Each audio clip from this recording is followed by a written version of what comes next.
Everyone to the Apex Legends Global Series Challenger Circuit for Split 1 North American broadcast. I'm SpiderTip. I'll be your host for this evening. And look at this. I am joined alongside two lovely individuals, Mello and Dia, because I couldn't call all the action myself. So welcome in, guys. Mello, how pumped are you for this evening? This is the first dive into the Challenger Circuit for this year. Oh, I can't wait. I mean, there's so many players, so many teams that we already got to experience a little bit during the preseason that are here to fight once again, tooth and nail, for their spot in the Split 2 Pro League. So, of course, everyone playing for those spots in that qualifier, playing for those spots to hopefully take some of those Pro League teams down a notch and take their place. But I also want to hear from Dia. Dia, this is the first round we've got in Challengers for NA. What are you looking out for? Because I want to know what teams you're looking at. I got my stack, but I want to know what you're thinking.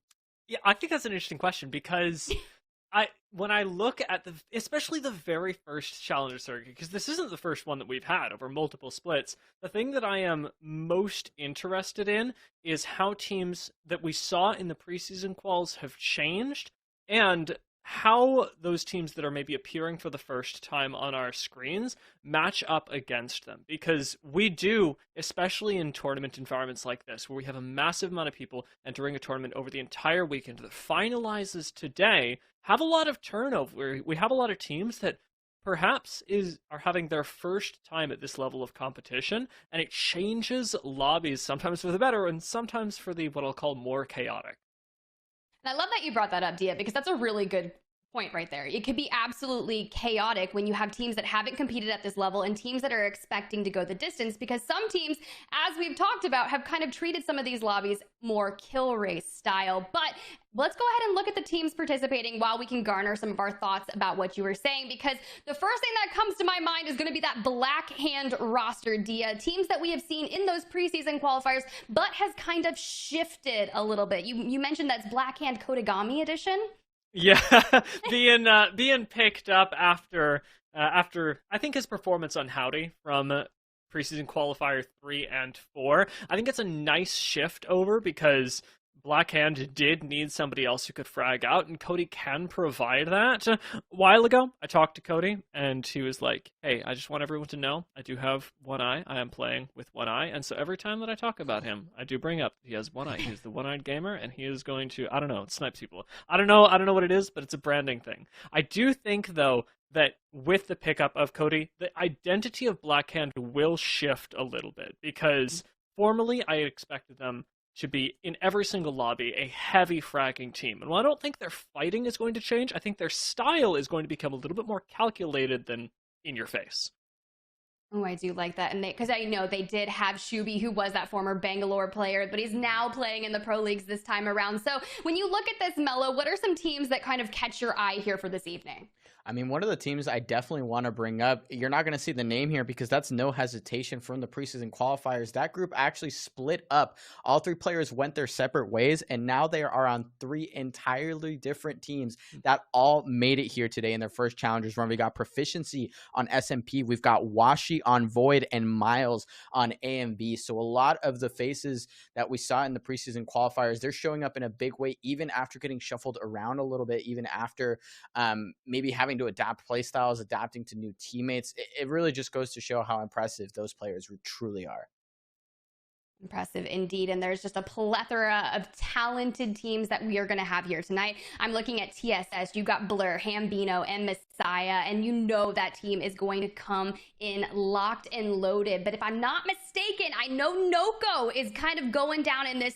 Guys, friendly reminder, this is the finals. This is a 3-day endeavor. So all of the teams here that you're looking at, 1st through 20th, that are going to be competing here tonight, which we'll pull up the map schedule here in a bit, that'll kind of give you that guidance of what we will be playing on. Typically, that's going to be those Storm's Edge and Storm Point, World's Edge. The question is, what are we going to start on?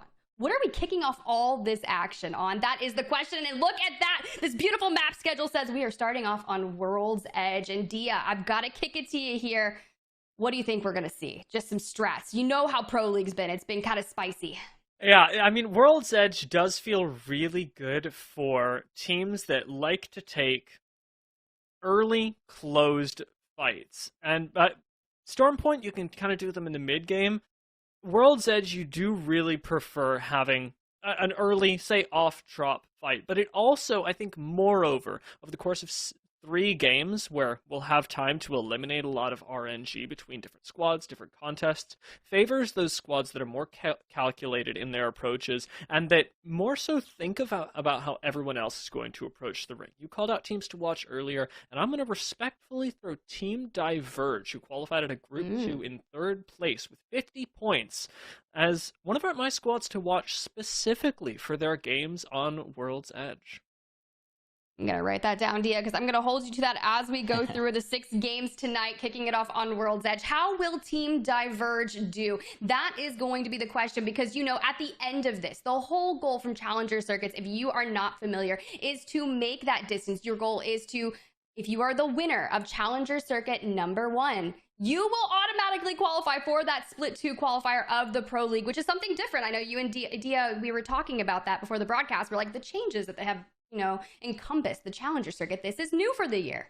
Yeah, I last year you had to play through every single of the 4 Challenger Circuits in order to be one of the teams with the most placement points to make it to the Pro League qualifiers for Split 2. This time around, we've changed that up to incentivize being able to actually just have a really good day, frag out. And so, as a result, we'll be watching the team that gets in first today, but they won't be the only ones. Over the course of 4 Challenger Circuits, one team will, of course, place first every day, and those 4 will qualify into the Split 2 Pro League qualifiers, as will the 18 teams following them in terms of points, for a total of 22 teams coming up from the Challenger Circuit over 4 tournaments, and the bottom 8 teams from the Pro League that'll be looking to hold on to their spot after what I imagine will have been a rough season for them.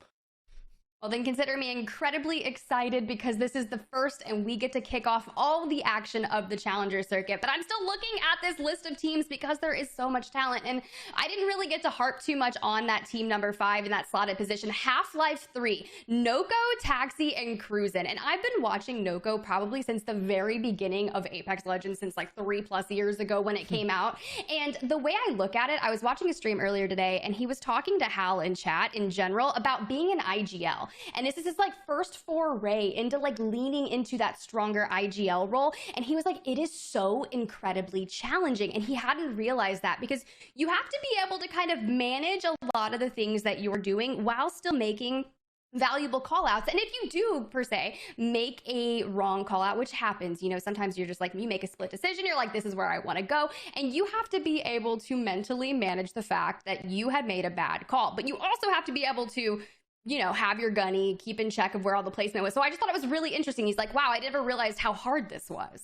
Yeah, and I mean, honestly, for him to be taking that on with this squad in particular, say what you will about this crew, but Cruisin' definitely very experienced, very strong player. Taxi 2G has been around the scene for probably just as long as Noko has been streaming, right, as early as the Poland days, right, for those lands. So that team does bring a lot of experience, and obviously Noko is a Pro League caliber player. You actually reminded me, Tiff, because it seems somehow it slipped my mind, but Wingman season was in the mix in year number 2, and that team didn't have maybe the most success. So we'll maybe see if that swap for Noko, that slotting into that IGL position, will maybe make a big difference for them going into this Challenger Circuit. You know, if I may, so sorry. Yo, you are good. Get it. If I may, it reminds me, your point about IGLs, Tiff, of a conversation that I had with RKN at Champs, because at the time, RKN, who is now on the Guard, and at the time was on Torrent, and at the time was playing for IG International, had subbed into the roster and was acting as an IGL. And one of the things that he talked about having learned from that tournament was that it's important as an IGL to not only know how to win the game and how to play safe, but to know when to risk the game. And Mello, that's something I'm going to be watching for, not just from this squad, Half-Life 3, but from every single squad. If we're going to take this one away, we're going to jump into the game. So, Mello, it's just you and me now. You can't escape. We're trapped in here for Game 1 of the Challenger Circuit. Yeah, we are here, and I am so incredibly excited. Thank you, Tiff, for bringing us in, and we will just get right into the action here with one of the squads that you mentioned pre-broadcast. Risen Rose is here. They're here to play, and for the time being, they have to play out of an early contest right off the rip to win out on this POI. Good Horizon Q to get them up there already. I mean, having height and a knock in their favor is good, but you'll never guess who it's up against. Half-Life 3 in here. The squads, both of them that we spoke of, now potentially meeting their end. The Risen Rose are feeling a lot more confident with the initial space they've been able to buy themselves. Everyone's still on whites, so there's time for all of that to change. Nice flank coming around from Trevstacks. Gets that second knock. Cruisen is down, and it still hasn't been traded back, but they encounter a purple shield, and just like that, Flux has fallen. Can Risen Rose keep control of this fight? G7 at close range, doing a little bit of damage, but not nearly enough. Plugged Cube finally manages to hold things down enough for Trevstacks to get the flank, and Risen Rose take out Half-Life 3 first in Game 1.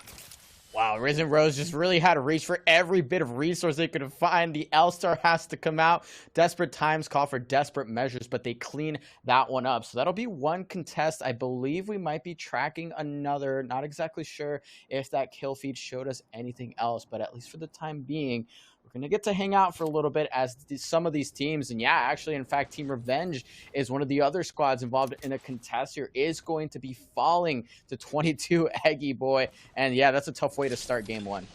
That's Prodigy Esports that just took out Team Revenge, and they, coming from Group 2, just like Team Diverge, ended yesterday with 53 points, 28 of those being kills. They're a squad to look out for because of their consistency in placements, but more so the fact that over half of their points did end up coming from kills. Team Revenge already giving them that edge. Yeah, that is really great stuff. Great way to start. And I mean, the names that keep popping up, Dia, it's so hard to give everyone the credit that everyone deserves. TSS, another team that has a lot of firepower with Hambino and Messiah making their return, as well as Blur, who has tons of T1 experience, played in ALGS and in the championship in 2021. So again, no slouches in this lobby by any means. Even the newer teams, they're bringing the heat, Dia. They're here to play, and for the time being, we're going to get to chill out and see whether they can play these rotations properly. And I think that's one of my favorite parts of World's Edge, right? It's one of those most well-studied maps at this point that we play in competitive when compared to Stormpoint, and the macro here is absolutely critical if you're going to execute these games properly.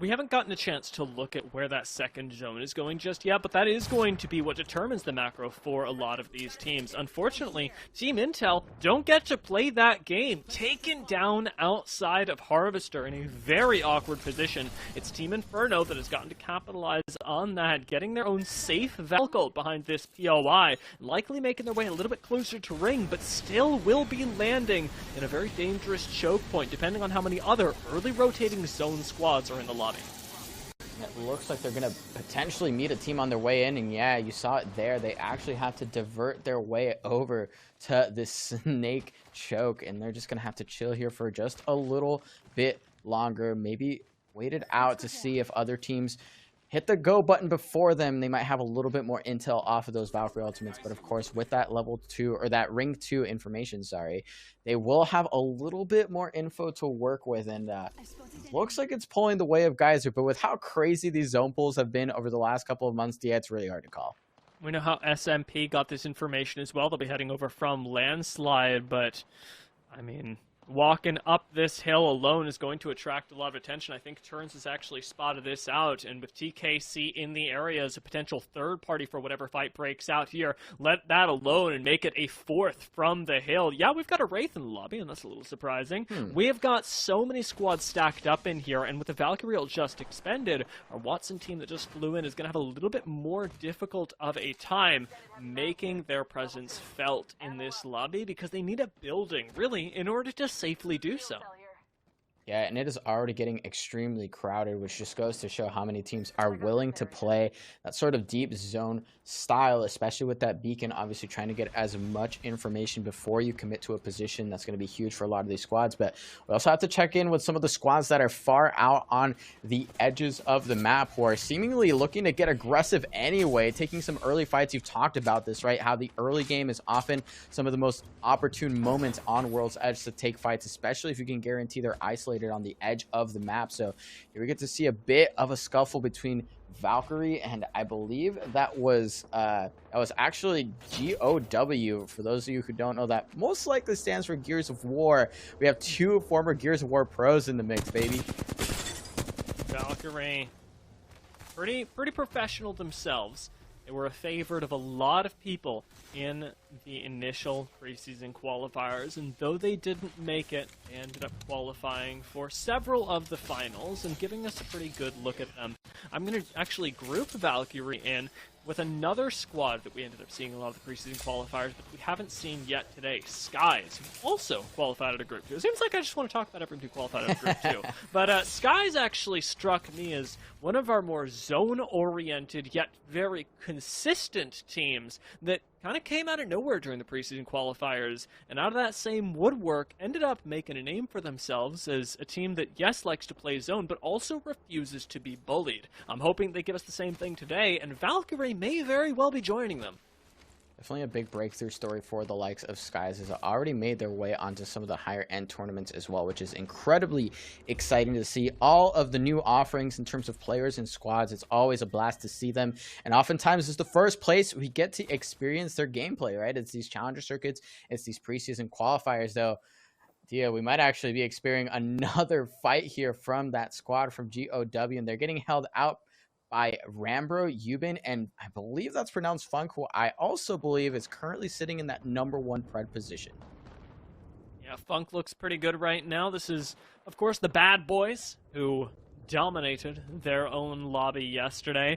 They're another squad that gets more than half of their points from kills, but also plenty of first places to go along with that. The Bad Boys have been around Apex Legends for a while, specifically that Tier 2 scene, even having a few forays into the Pro League area. So their holding down of Landslide is going to be pretty convincing, but also one that'll likely have them moving on soon as this zone continues to pull us ever further towards Geyser. There are a lot of likely endings here, Mello, and I'm having trouble calling which one. This isn't a zone that just immediately screams out one spot to me.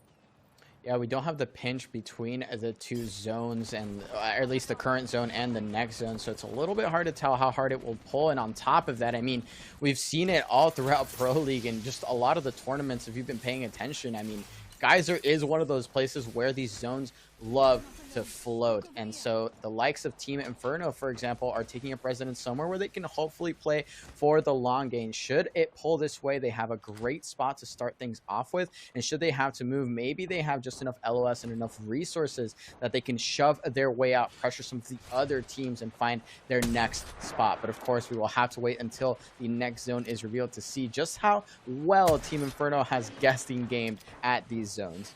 Yeah, Geyser is one of those odd spots to me because while it is very difficult to make your way into, and that makes it great for having early zone teams hold it in, it's also very difficult to make your way out of, which turns this into a big gamble. If the zone isn't pulling over towards Team Inferno and the like, if Geyser is not what we're going in instead, we're opting into that low ground outside of Lava Siphon. All these teams have taken a massive risk, one that they likely will not get away with. Even right now, the zone is still deciding what it wants to be. We're half in Geyser, half out of Geyser, and positions like those that Black handhold right outside of Big Mod, controlling both choke points on the way in, are looking really, really good. Yeah, I love how you mentioned that because they have to take up that space, right? We know that Blackhand tends to prefer that aggressive sort of edge playstyle, right? They love to run that Bangalore, especially on Stormpoint. Not sure if they're running it here, but they have a lot of that utility to sort of be aggressive, right? To take fights on the edge when it's kind of pulling their way, and they've kind of been forced into the situation where they kind of have to play the edge of zone. Controlling space is critical, and we've actually seen this from teams like SZN as well, right? Where they like to hold somewhere between the next zone and the current one to make sure that they can gatekeep as many teams as possible and have as much presence as they can. Valkyrie already having lost one. We've got a team on the push. In is going to come the death from above as Awans took to the sky, letting the rest of the squad push up. GOW, that you've been mentioning really all day because they've been rotating all day, finally end up having their time in the sun, and give someone else their time too, as plenty of charge rifles into a death box will keep you with plenty of vitamin D.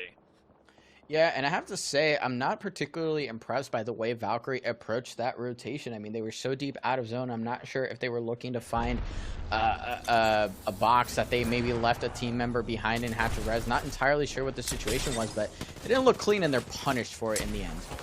Round 2 already closing. The trap stacks likely sitting outside of zone pretty darn soon. They've got to be careful. You cannot tank but a bit of this. At the same time, Trev would really like to pop back in to get some of his teammates' banners. That is unfortunately going to be impossible, though, as the bad boys have pushed you all the way into the north. They are kings of the south in this particular area. They'll be able to heal up with plenty of time to make their way into zone, likely through the high ground of Lava Siphon instead.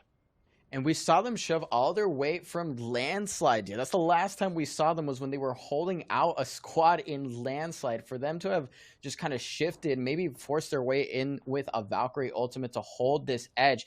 Now they have, as you said, like full ownership of this section of the map. So that's really great for them, because you see there's another squad that's looking out on the left side. We see 22 Eggy Boy, who was partly responsible for eliminating Team Revenge. That whole squad is going to have to move. And you see the likes of Void as well. I mean, there's so many squads that are taking up residence already just within that next ring, but are looking outward to punish all of these squads that are rotating late. Punishment is going to mean that they get to move up a little further. TKC doing exactly that in Lava Siphon, as we've got, yes, yet another fight. Your eyes do not deceive you. Clicking out, this time in No Name, however, with a cheeky nade from Mollis. You got a little bit more space.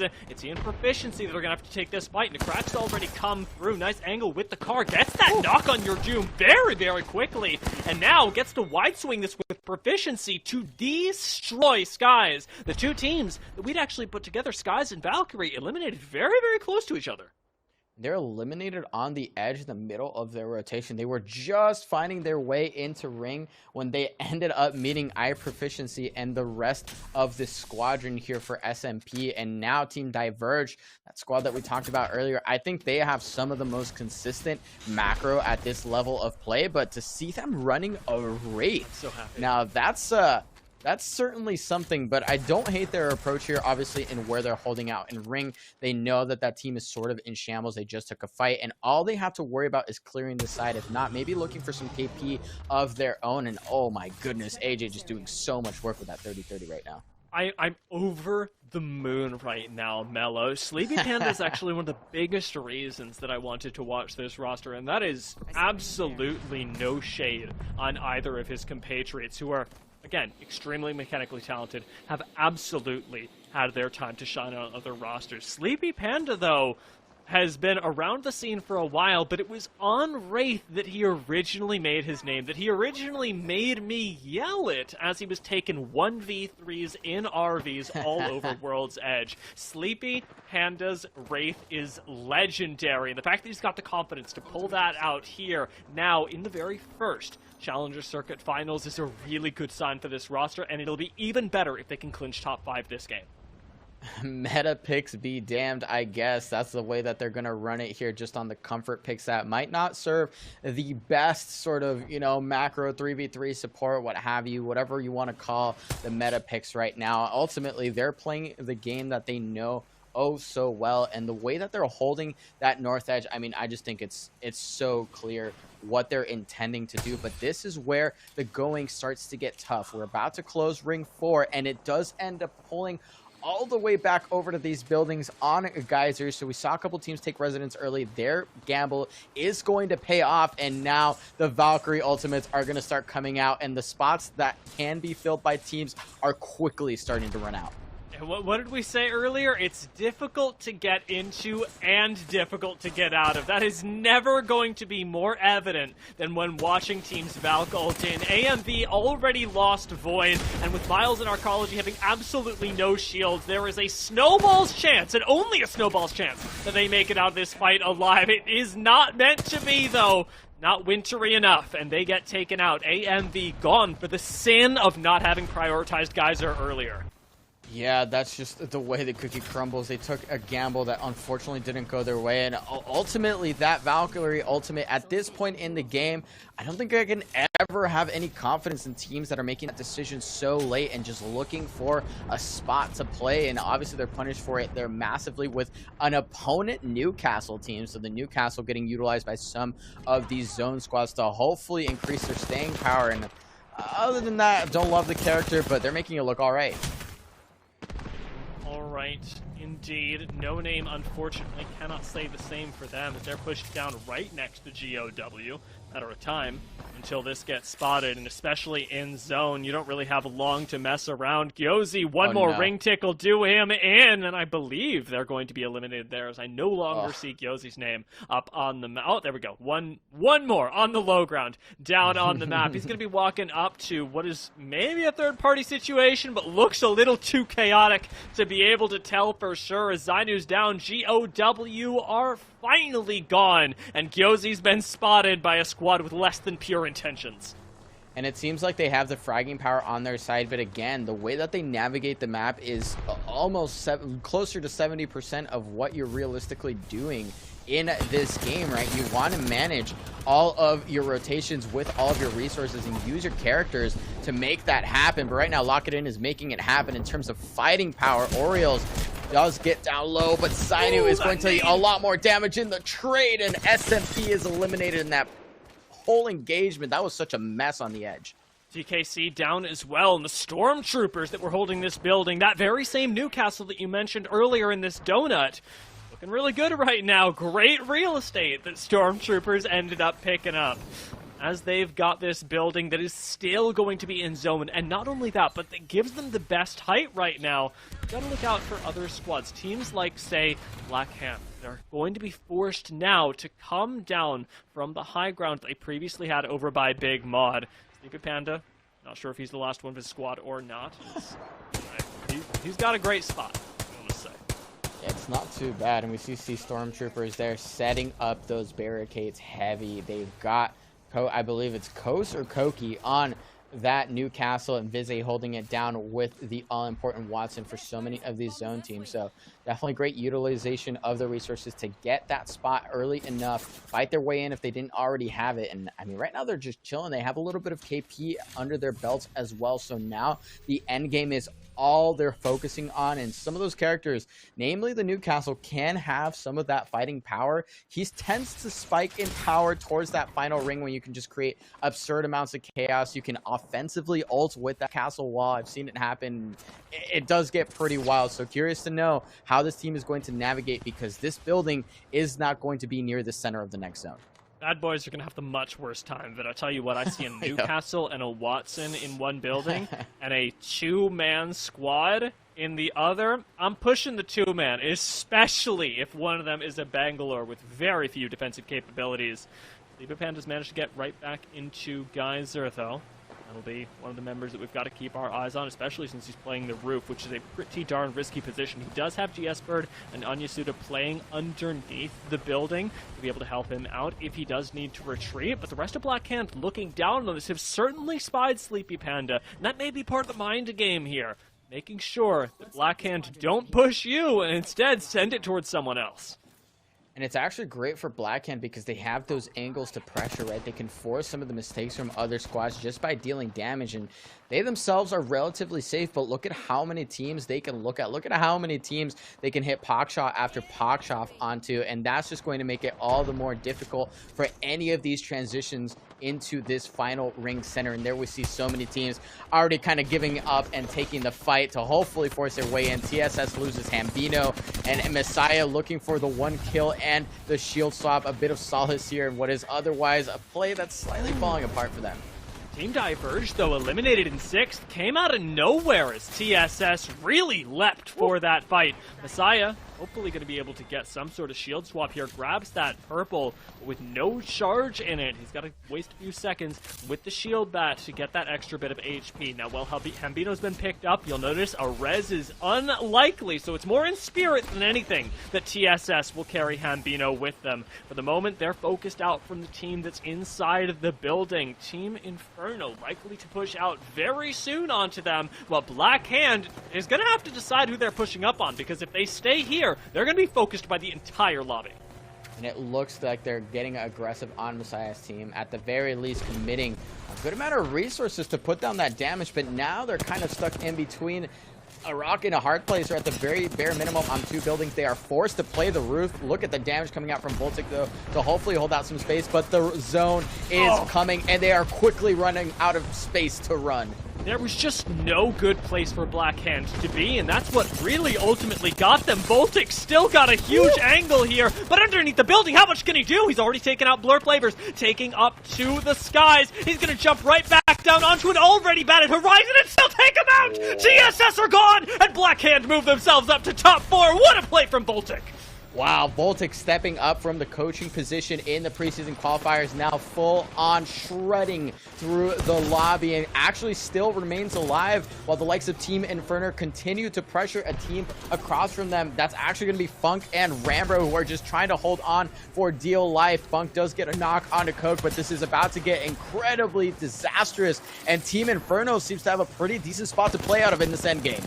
Blackhand are still in this. If they can clinch second, it's going to be massive for them. With Bad Boys down, it's up to between Team Inferno and Stormtroopers. Adept already low. Blackhand are gone. It's down to these top two squads. Team Inferno still playing around the low ground, still up against Stormtroopers. They're outflanked, out-angled, and managed to do it with teamwork and the power of friendship. It's Challenger Circuit game number 1 going to Team Inferno. Oh, that was beautiful stuff. And I mean, we saw it early enough, the sort of early signs of a potentially good performance from them. They were there early enough. They had the Watson to hold on to, and that end game play where they held on to every single scrap of space while so many squads like Blackhand just were forced, had their hand forced, for lack of a better term. They had to move forward. They didn't have a whole lot to play. Voltic went nuclear there, but it was not enough. And Team Inferno, I don't think we put enough respect on that name, because they take game 1 in a dominant fashion. It was a very clean win from them, and sitting inside the building, they did manage to pick up a few KP as well, so it should be more than a 12-point win. I am wondering, though, whether they actually pushed 20 points on the day, because that's going to be the real question as to how big of a win that was. Stormtroopers picked up a lot of kills, so wondering, Mellow Crit, how that worked out. Yeah, and I mean, it's always great to see teams perform well in terms of placement, but of course, kills are critical. So many teams rely so much more on that killing factor than on getting really late into the game. But when you have a good combination of both, I think those are the teams that consistently shine and stand on top. So we'll see if the KP was enough to make a difference there. But I mean, again, I think just a name that wasn't enough in our discussion was Team Inferno. They show up in a big way. We saw some of the other usual suspects that we were expecting to see there. We saw Team Diverge there, not in the best spot, but they forced their way through. They had that Wraith pick as well. So even with that pick, I mean, they're making moves, Dia. Yeah, I was surprised at not only how long they lasted with the pick, but then how quickly they disappeared. The push from TSS really very deadly, and despite the fact that I personally put a lot of respect on Team Diverge, the fact that that push from TSS caught what I don't think would be a mistake to call 3 mechanical demons of Tier 2 Apex in the ground so quickly was a little disconcerting for me, I'll say, as a fan of Team Diverge. And I mean, there's a lot of fans out there that are hopefully rooting for some of the teams that didn't perform so well because they're on those contested drops. And that's really one of the hardest sort of things to deal with, especially in the likes of preseason qualifiers and Challenger Circuit. You are grinding through so many freaking lobbies, man. It's actually ridiculous. So the likelihood that you're going to get contested is higher than it ever will be after this point. And so teams like Risen Rose, who ended up taking out Half-Life 3, were one of those squads. They had some KP walking into that next zone, and that was a good start for them for sure. I mean, 50-50s are tough. As you say, it was a good start.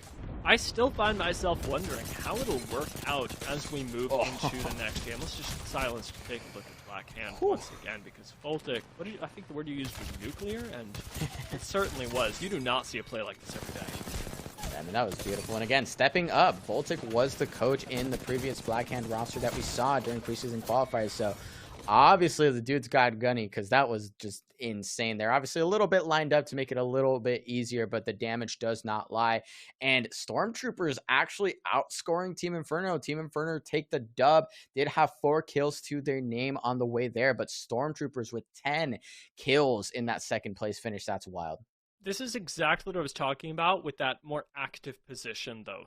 With Stormtroopers having sat in the donut building in between Lava Siphon and Geyser, they got a lot of kill pickups from teams that were trying to make that rotation over. Remember the Valkyrie? That went the way of Stormtroopers. The incredible amount of teams that made their Exodus from Grandma's house, some of those kills went over to Stormtroopers.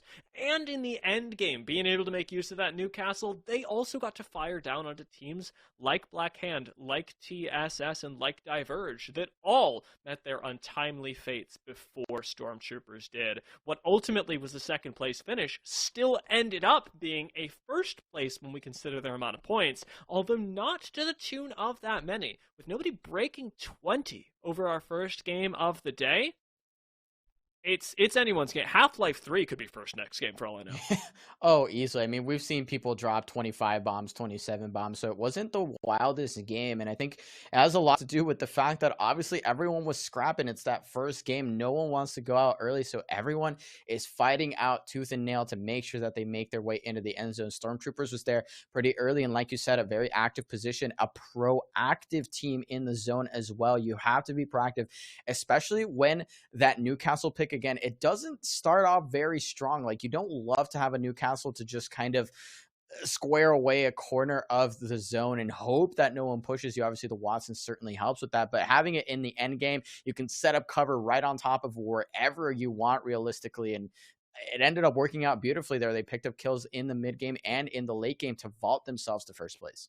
Yeah, there's a reason why people experimented with that pick so much, and especially its combination with Watson. Immensely powerful in the right situation, and I'm glad that we got to see that. We might get to see even more of it, too, because we've got 2 more games of World's Edge, the next one coming up right after this.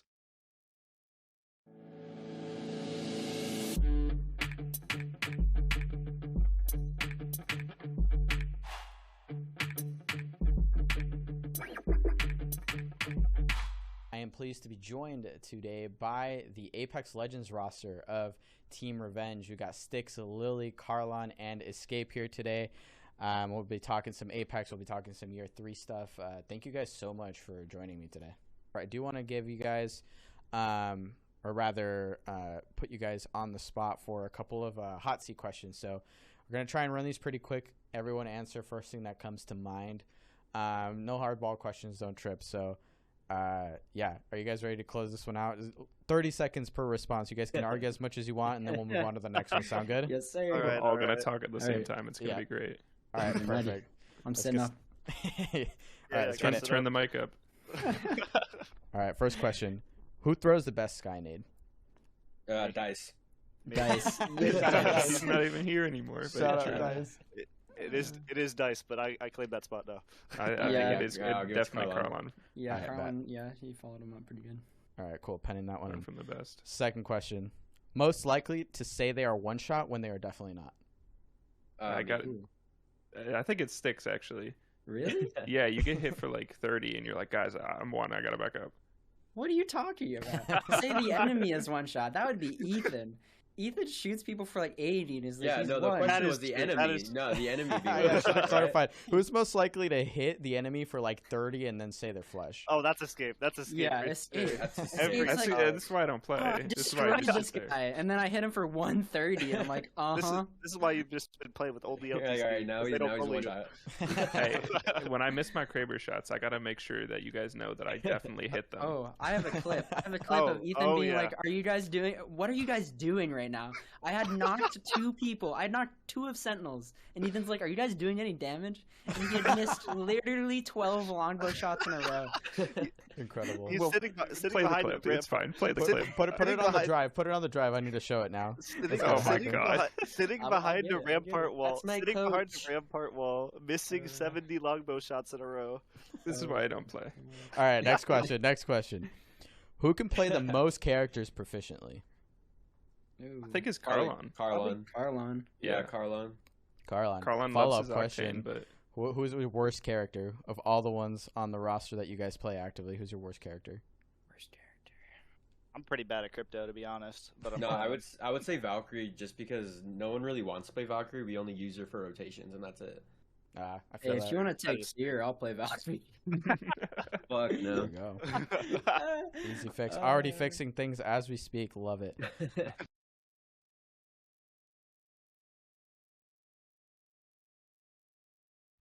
Welcome back, everyone. We are still here. My name is still Mellowcrate, and I am joined by Dia and Spider Tiff. And we just got done with game number 1. It was an absolute blast to watch. But I have to ask you, Tiff, you're about to be on the play-by-play, the real action here in game number 2.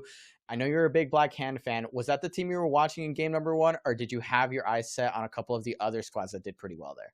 Well, not only Blackhand, of course, I'm a huge fan. I've gotten to cast over a lot of their tier 2 gameplay and seen a lot of really momentous, amazing things come out of them. But my thing that I was watching was that first contest, that 50-50 over in Thermal Station with Half-Life. And I was not expecting that, right? You know that is such a challenging thing when you've played however many lobbies to get to the finals of Challenger Circuit, to go out in the first game on that 20th place because you lost your contest. How do you feel about that moment? Do you just kind of, we were talking about this, Dia, like, do you just kind of go straight back in and say, no, this is my place? Or do you just kind of move and try to find another flex POI that might be available?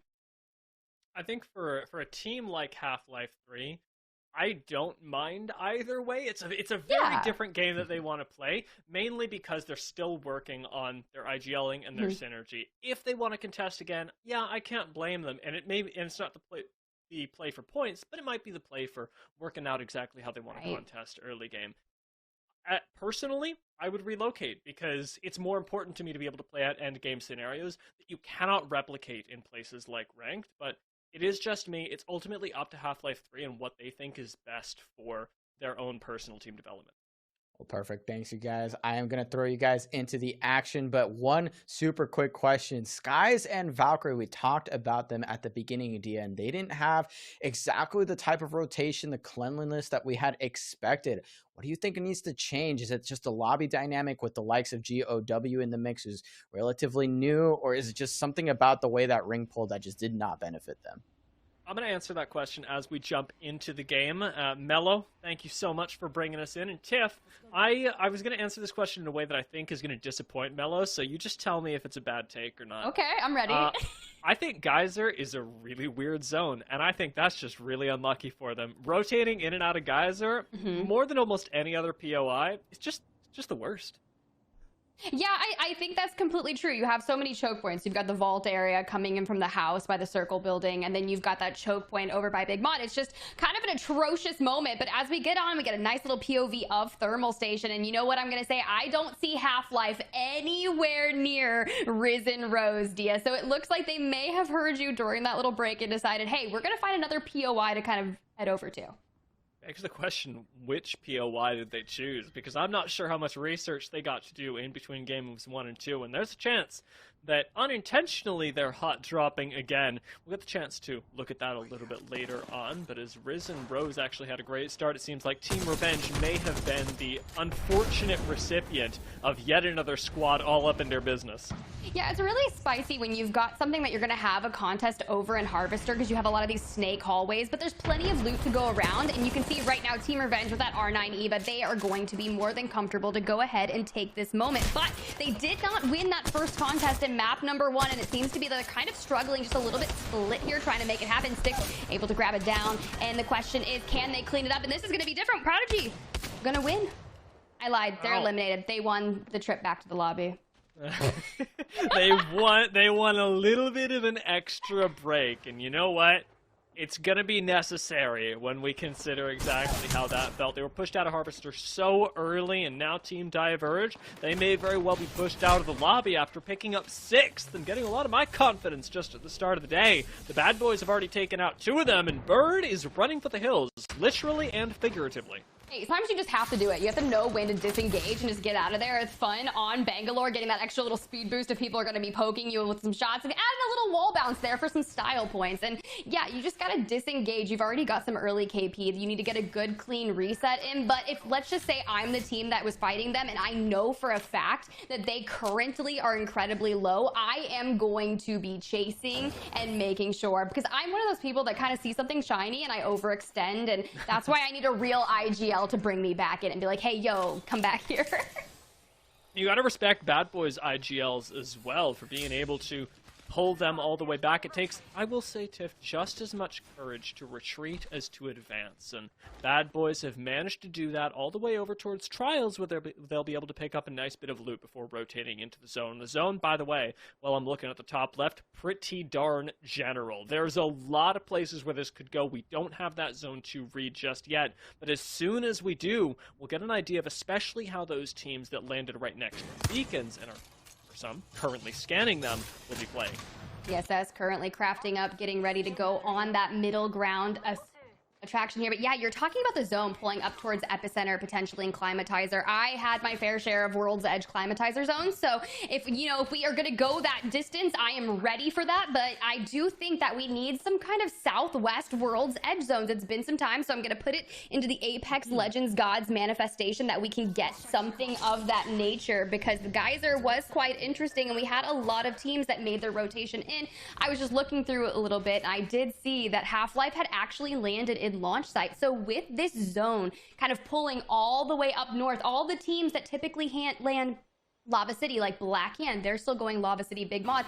Risen Rose going to have that long rotation up towards Fragment and the Epicenter, and I think grabbing that next beacon to get the information is going to be mission critical. This is pretty far up for a team like Intel to go, but when you think about grabbing beacons, this is one of the reasons that I personally really like Crypto.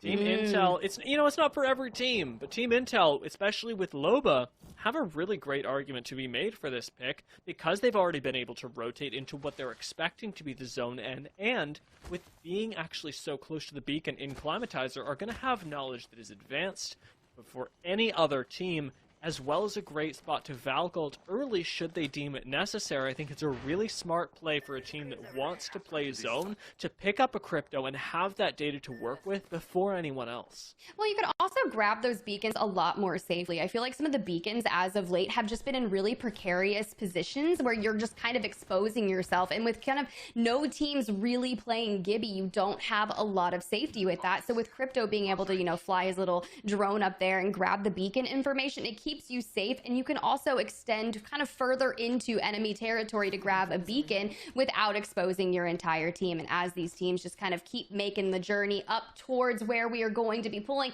a lot of teams kind of nestled up into Epicenter and Climatizer, and it's starting to kind of pose the question that must be where we're going, but Half-Life in a little bit of an engagement here in Frag East. I was just sort of laughing to myself because Half-Life 3 didn't quite get that hot drop, or they didn't rather at all, but now they've landed themselves right next to Messiah. And I was talking about Messiah a little bit before we got into the games today, and I was basically talking about how good he is and how often he can one-clip people. And how terrifying that can be. For Half-Life 3 to already be within 50 meters of a player like that is a very dangerous situation for them to be in, and it's one that they're not aware of yet. Yeah, this is a 3v3 that I'm actually really excited, and I don't think it's necessary that they have to take this at the moment. If they really want to continue on their rotations and just disengage, sure. But if you want to go ahead and get that micro 3v3 fight out, I would love to see these three go up against each other. You got Hambino, Blur. I've seen Blur just absolutely grind rank time after time, and I know that man has some skills, and I'm just ready to see it all. And you look, they're going in for some information. Hambino out throwing out the Seer Tactical to just kind of poke fight. See, equal advantages. Shields are both great. Everyone's got guns that they're going to absolutely fry with. But Hambino getting completely tagged up and forced to kind of back down and shield up a little bit. Messiah being a little bit of a sneak coming through the window. That's Good damage down, but also gets it dealt right back. Blur's going to have to cover him on the way out as Masai sneaks around the corner. You were talking about how this is not a fight that either team has to take. For their branding, though, it is a team. These are both teams that absolutely will take this fight. Blur actually popping down to the old Messiah angle to grab a little bit of extra damage at the moment. This is more dangerous of a spot, but especially on a legend like Valk, has that vertical mobility, you're a little bit safer than Horizon is inherently. And TSS doing a pretty good job of throwing down the assault. Likewise, on the other side, Half-Life 3 doing a great job of defending. Yeah, no one's really made any monumental momentum in this fight. It's kind of just a little poke and dodge, and I feel like they're just looking for a knock to be able to fully push into that building. Granted, you know, they do have that Watson on the inside to be able to fence up some of the moments, but Hambino gonna kind of flirt with the door and kind of go in, but is gonna get punished immediately by Cruisin'. And the issue with this is a lot of teams that are still gonna be making their way up into Frag East could rotate in on this, but Noko able to deal some serious damage, does get tagged up unfortunately from the back and is gonna go down. But while that is happening, let's cut on over to Overlook, because we talked about Black Hand earlier, and Voltic, former coach out there living his best life on top of that tower, coming back on over. See what is going to be the remnants of this Half-Life fight. We're looking at Cruisin' to clutch this up, probably just looking for one more member of that TSS squad. Now gone completely as Riz and Rose have entered the chat. They're looking for Cruisin' right now, and on the roof might be able to get him. Flesh in the sky, you can only imagine. Half-Life 3 are gone. The plugged cube didn't quite get the beam with the car. The rest of the squad knew what it was about. They were all on the same page, and that's exactly what you have to be really cognizant of, especially when fighting in Fragment. While one team was doing great on offense, the other great on defense, neither was actually winning just yet, and as a result, both die.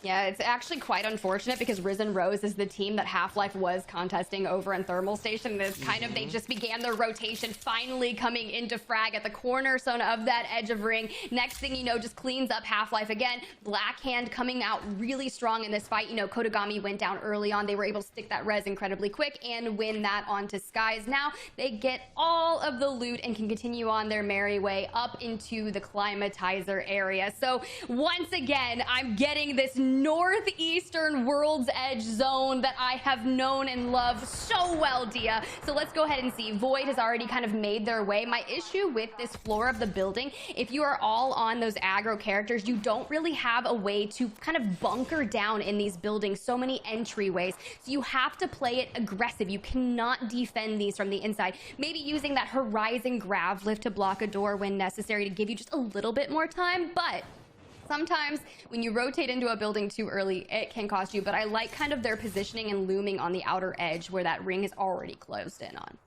I'll tell you what I'm wondering, sitting here looking at Team Revenge, is where is Intel right now? That's where, this is exactly the building, where they were a little while ago. They've rotated up further to the north. That's not going to be on accident. Take a look at the ring. The scam that we both know they were going to have with that crypto and the safety it provides. Nobody else in Climatizer has that data yet, but Intel know that the ring is going to continue pulling further north. And their building, they are pretty darn safe to weather that. I think that's actually going to be really great. But Team Diverge, here we go. This is going to be one of those teams that everyone was talking about. You got the Wraith pick onto Sleepy Panda, and as someone who grinds a lot of Wraiths but kind of abandoned it once the queue got reworked, I'm excited to see someone kind of sticking through thin and thick moments with Wraith. And you can see right now, utilizing the height of the rock, beautiful shots coming out from the wingman, but unfortunately GS Bird is going to fall. So now Panda and the Watson are going to have to make this. But I love that, going immediately for the res. You have the Jenny available to start giving you some shields recharging, but they're both gonna go down, and this is looking very much similar to that map number 1 where Sleepy Panda is gonna be the last alive, but unfortunately gonna fall, and it's gonna be Intel Jet dealing the final blows there.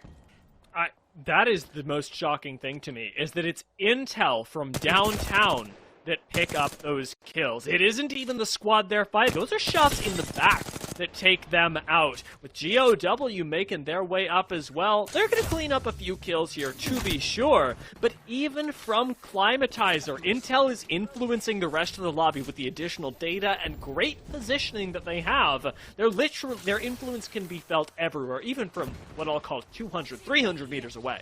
I mean, look, if you're going to be GOW and you're going to have a Bruiser on the charge rifle and A1's just dealing absolute menacing blows like that, that's going to be all they wrote for Bad Boys. And I'm just like, yo, the charge rifle with a Bruiser?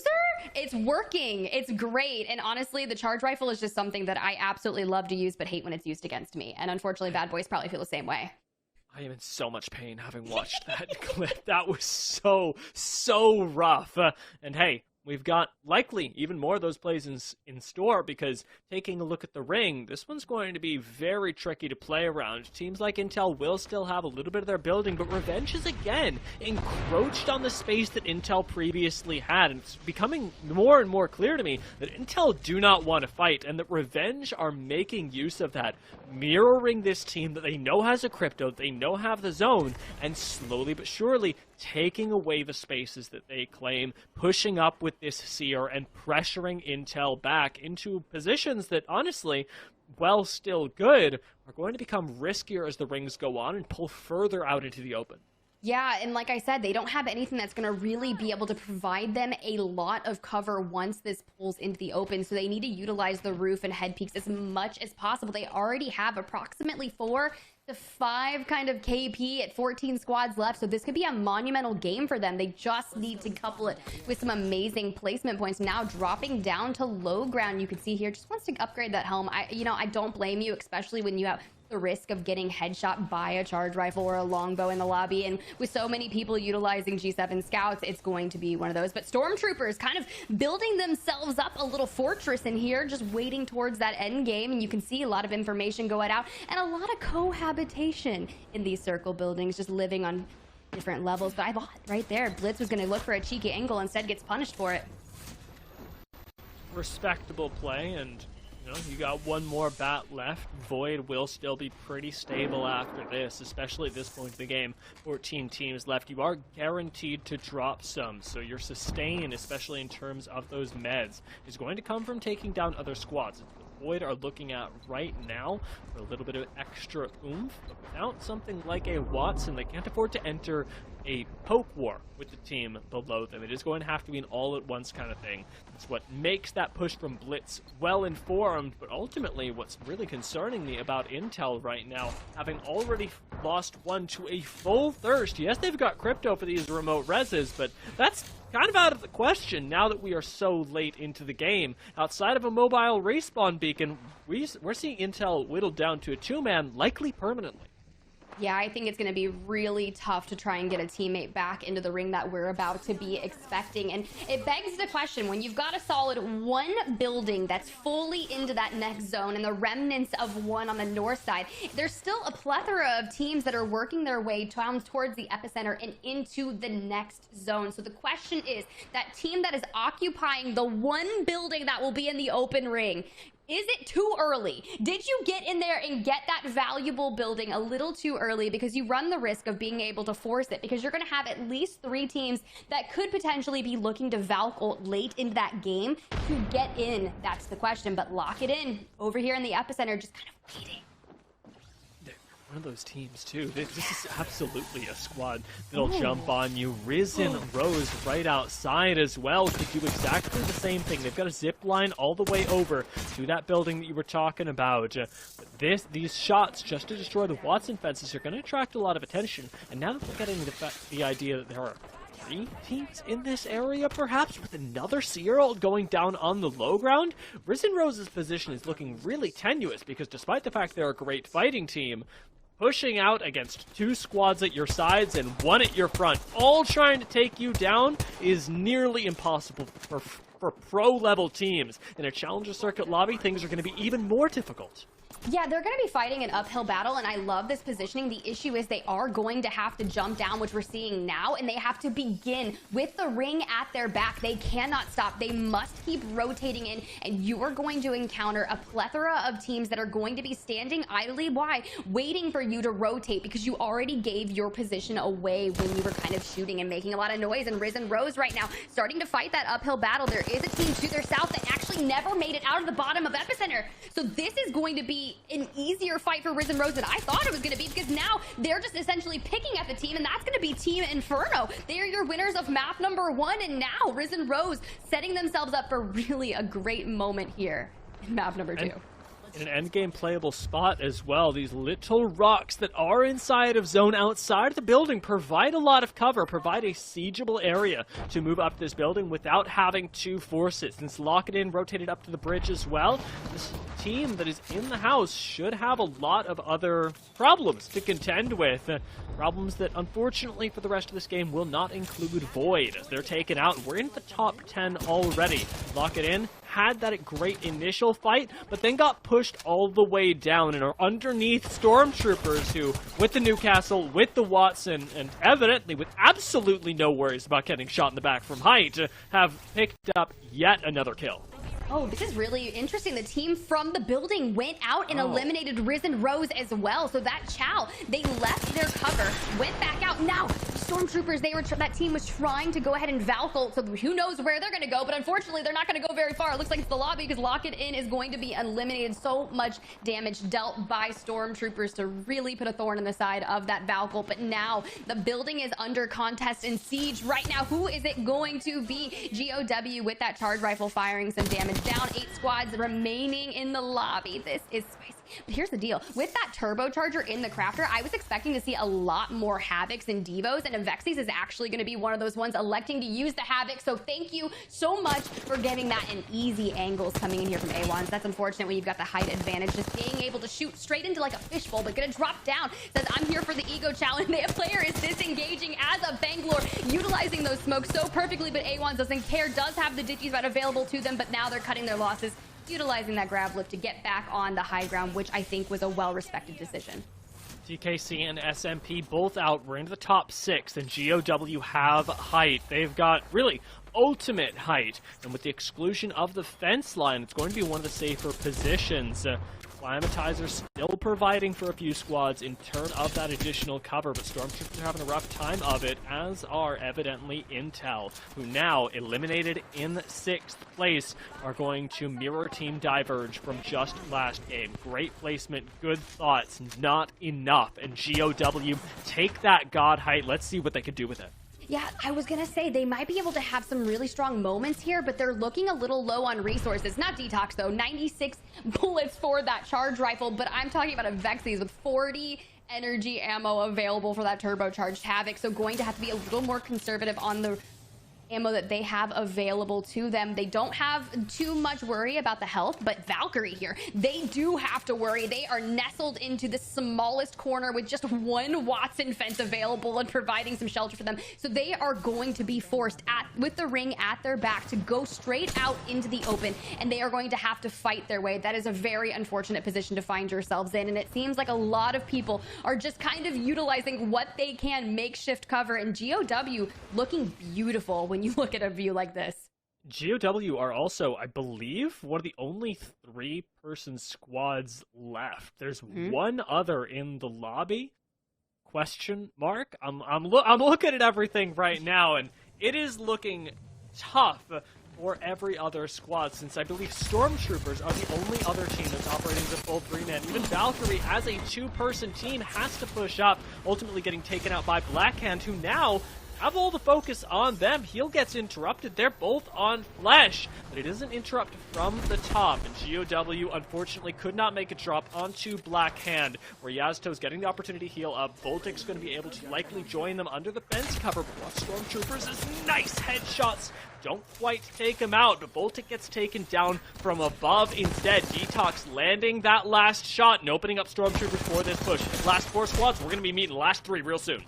Yeah, they needed to. I'm thinking about that push from Valkyrie. They needed to make that, and unfortunately, they had no other choice. But now Stormtroopers trying to make something happen here. Prophet was within an inch of his life, able to grab a bat off. Unfortunately, still going to go down, so it's going to be Coast and Vize trying to keep this going. A good wall placement right here in the open, but now you've got a workable area. PK to the face. No Name going to be eliminated, so final 2 teams here, and a GOW still holding the high ground, coming in just at the last minute to clean that up. Well done, and you're winners of map number 2. Patience is a virtue, and they played that so well. Not even close. GOW They knew exactly what they were doing pushing down onto the low ground. They, like us, have access to the fact that there are 11 players left. You see one 3-person squad pushing on another, you know what's going on. And they did a really good job of capitalizing on these teams that were on the low ground, that did have to make really risky decisions, and ultimately pushing for subpar Newcastle ult, pushing a team back from being able to pick up the remaining kills on Black Hand, and making it a really nice, not just 12-point game, not just 15-point game, but a whole lot more when we consider they were an active participant in the rest of the lobby. They really were. And when you kind of step back and you look at those final 4 to 5 teams and their placement in that final zone, it really was just kind of a war of attrition with GOW just sitting back on that high ground, waiting for everyone to kind of just fight each other. You have Valkyrie that had to push onto that team in front of them. They had no other choice. That ring was going to deteriorate them regardless. So that push onto Blackhand, I thought, was a very valiant effort. And unfortunately, Blackhand just kind of turned on them and was more than ready to take that 2v2, and that was the hard part because they weren't going to be able to regain from that moment, and everyone else just pushing in caused so much chaos. But let's get some look at the highlights and the replays of map number 2. GOW from start to finish, incredibly strong. A1's right here. Just this was that moment, Dia, you were just like, oh my gosh, that was insane, because we saw the Detox with the charge rifle going in and just being an absolute menace, and the car shots beautifully done. Just everyone making their south zone rotation up north. It was just beautiful all the way across. A1s and Detox definitely getting their moments in the sun here as well. We saw a bunch of beams from A1s, and those were at the 15-20 meter range, but it was Detox that was consistently clutching things up, especially when we think about that final zone, the push onto Blackhand, the one that ultimately resulted in this very fight for the end. That was started off by Detox, getting the knock with the charge rifle, coming to the team, and it nets them a 26-point game. 14 kills over the course of this. The rotation over from Survey Camp all the way into Climatizer was so good for GOW.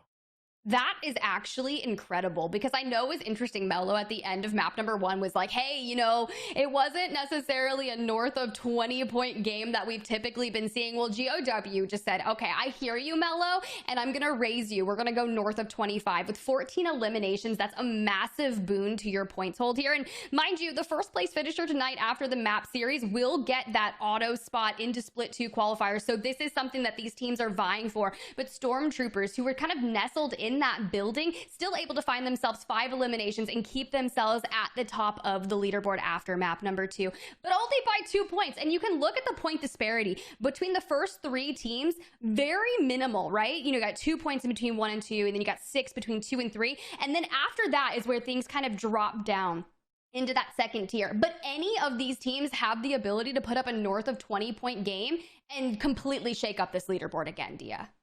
They really do. I mean, even all the way down to what I'll call 8th, maybe 9th, could arguably take first place, but it would take a Herculean effort. And not just because they have to get a lot of kills in the lobby, but because they have to shut down Stormtroopers. GOW have had some pretty good games, but Stormtroopers are the immovable object of this lobby so far. They are always in center zone with that Newcastle, and I don't know whether it's luck or great zone research that has gotten them a position like this, but it is absolutely the difference between them and everyone else right now.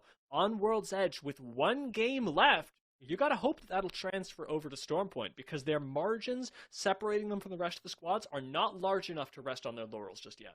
And that's something that's going to be a very valid point, and we'll speak to that when we make that transition over to Stormpoint, because I'm always questioning. There's some teams that just have World's Edge. It's been in the competitive scene for quite some time, and some people just know those zones back to back and are like, hey, this is that map that I can really excel in and put a lot of points on, but maybe might not be as consistent on Stormpoint. And that's just a story that we're going to have to watch unfold, because this is the first time that we get to witness these Challenger Circuit teams. But hey, we're going to cut to a quick break, and when we come back, we are going to have that final map on World's Edge.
Ladies and gents, welcome back to the North American Challenger Circuit. We're about to pop into game number 3 of Challenger Circuit number 1. Before we do, I always like to take a look at those standings, because after this game, we are going to be at the halfway point. Tiff, you were with me all through last game. I know you saw all of it. And honestly, because we were talking the entire time, I know what stood out to you the most, because you were yelling about it. But I'd like to hear from Mello about what really stood out to you last game, because there were a lot of really crucial moments for teams that both did well and got out early. Yeah, I mean, I have to not exactly call out, but some of these rotations and some of the fights that teams opted to take were honestly not my favorite. I think that there were a lot of different ways to navigate that mid-map, specifically around Fragment. So for so many teams to be going down so early and just struggling so much in so many of those positions, and even the likes of Blackhand, who are holding edge but are still kind of struggling to take down teams that are rotating into them, it's kind of a mishmash of play styles that I don't think I enjoy all that much. But hey, it's a new game, our last game of World's Edge, so I'm excited to see if maybe all these teams will get one last opportunity to tune it up a little bit and have a better game. Well, we're about to pop into the game. Tiff, as we do go into the game, I know Mello asked me a question last time, so I'll ask you one to consider now. With all the chaos that Mello was just talking about, do you think that for a more experienced team, for a more seasoned team, that you should be playing more zone-centric style or a more edge-centric style? We'll take that away. Do as you will. Dia, you don't have to hit me with a hard question like that, because you know it's been a very challenging thing, right? Zone idealistically and throughout Pro League, throughout Challenger Circuit, has gotten you the distance, right? But typically you're not coupling that with those kind of eliminations. And as these teams drop into their POIs, I'm just sitting here thinking to myself, I would rather be a team that plays zone and picks up smart rotations and gets myself some frags and some eliminations throughout my journey, which maybe I don't couple it with the 12 placement points for a victory. I would rather go out in 5th place with 8 eliminations. But now, granted, do I win and am I competing? No, I'm sitting here on a desk. My little Watson playing self that is trying to break into plat, just vibing. But Team Revenge right now, going in for that 3 of 3 contest here on World's Edge at Harvester. Will they come out on top again for the 3rd time?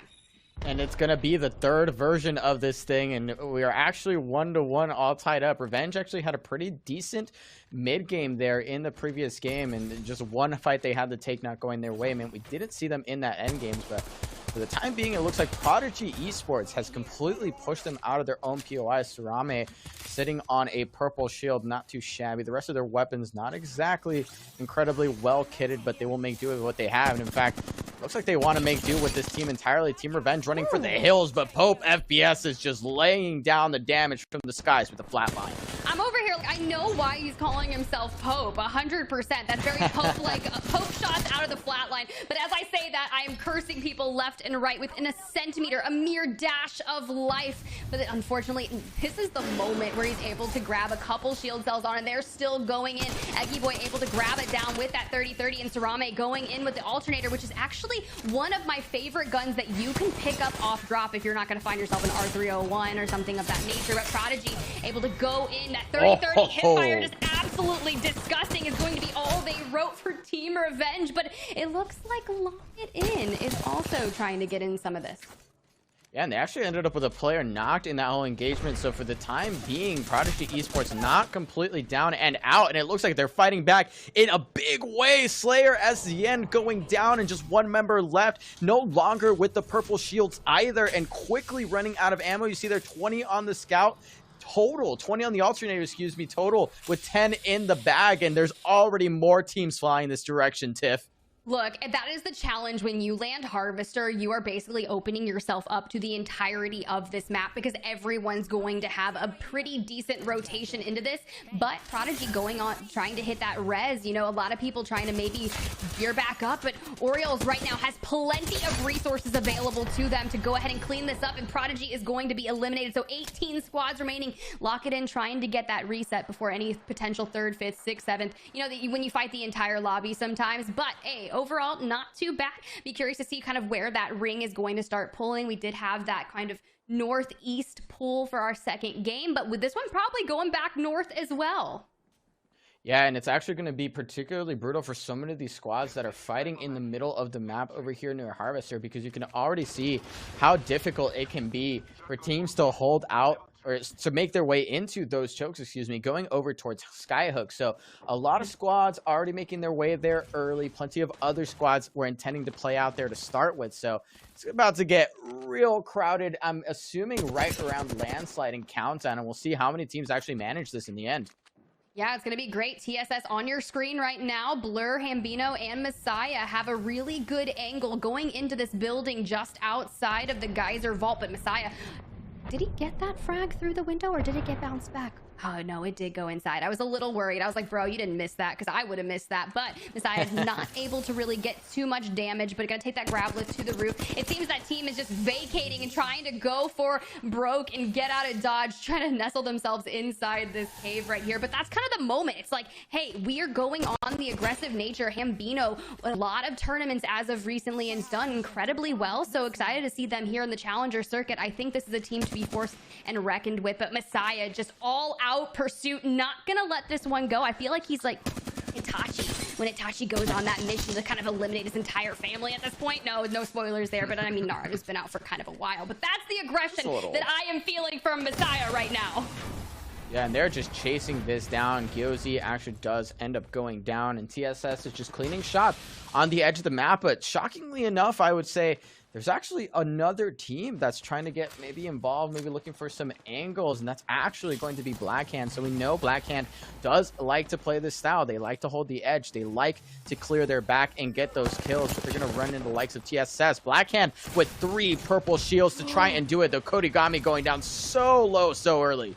Yeah, it sounded like a G7 scout was coming the way of Kodigami. But yeah, Blackhand, they do land Lava City Bug Mod, so they are probably on their rotation into that northern zone. And unfortunately, TSS was just in their line of sight, able to get a kind of a nice little clean reset here, Blackhand. It's kind of like you take a couple poke fights, you see where it's going to go, and then you kind of just disengage a little bit. It just seems Blackhand is going to keep on rotating, and you've got a lot of action over here in Skyhook as some of these teams are making their way for that long haul Stormtroopers. Typically, you know, with that Newcastle-Watson combo, they're going to be nestling themselves up and getting some early access to making sure they want the prime location of the center circle building. I like this out of them. They're currently sitting in first place with 33 points, and they want to keep it that way. Yeah, and I mean, they've just had such a great start to the day. So impressive to see that squad, and the way that they're doing it as well. You have to put some respect on that name. Bad Boys also having a decent day, not the absolute best, but I think one thing we need to highlight, or maybe even diss on a little bit, look at this composition. They're actually running the Bloodhound over the Seer, and they have Funk on the Bangalore. We tend to see the Bangalore played a little bit more in Stormpoint, where it has some more utility on covering those sight lines, but we actually get to see it here, and we get to see it deep in zone, Tiv. Yeah, I mean, this is kind of going to be one of those moments where I'm like, is this a fight that you need to take? And I will always ask that, because I'm like, it's not worth going out this early on, and that's similar to the fight that we saw with Half-Life in map number 2. I just felt like it was one of those moments where they just needed to either end it or just get out of dodge and just say, this isn't what we want. Blackhand still in the building. They have rotated. A lot of people just trading spaces. They've made their way through the cavernous vault area and onto this building, and they do have the ability to grab beacon here, so that'll give you a plethora of information as you continue on that rotation. But since they do typically hang out here, if I'm not mistaken, I think TSS is also still in the nearby vicinity. Whether or not they're in a fight or TSS is lurking, kind of waiting to get access to that beacon, we'll never know. Meanwhile, Void going to fall 16 squads in the meantime. Looks like Team Sky is getting to be the action that kind of put the nail in the coffin for Void. Yeah, and this is where we expect to see Blackhand playing again, as strange as it might look. And even with the ring changes, this is still such a powerful way to play, to make sure that everyone on your eastern side is completely dead. They get to hit beacon, so they can be even more informed on the walk-in. But you're absolutely right. We still see Messiah and Co. hauled up in the North Geyser sort of choke point. and they might just be waiting out to see if they can recover that banner. And I believe that was actually Messiah who went down all the way. So if they can pick up that banner, it could be a slightly better game for them, a bit of a recovery. But it looks like Blackhand does not want to let that happen. And this is all on the edge. This doesn't even take into account how many teams are already playing here. You see Void and the rest of his team already hauled up over on that building that oftentimes gets coexisted for a large part of the mid game, and plenty of Watsons to boot as well. So it looks like your main is showing up in a big way here. Team Diverge, obviously connoisseurs of the Watson, also running this, and of course paired with the Wraith. You know, I just like building happy little fences every which way. I'm out there like Bob Ross, except I'm with fences. But Team Intel right now, just on the south side of this building, looking to put down some poke fighting damage onto the team nearby. Risen Rose going to be eliminated from the lobby a little bit earlier than I would have liked from them. But I do like this with ICRVR on the crypto.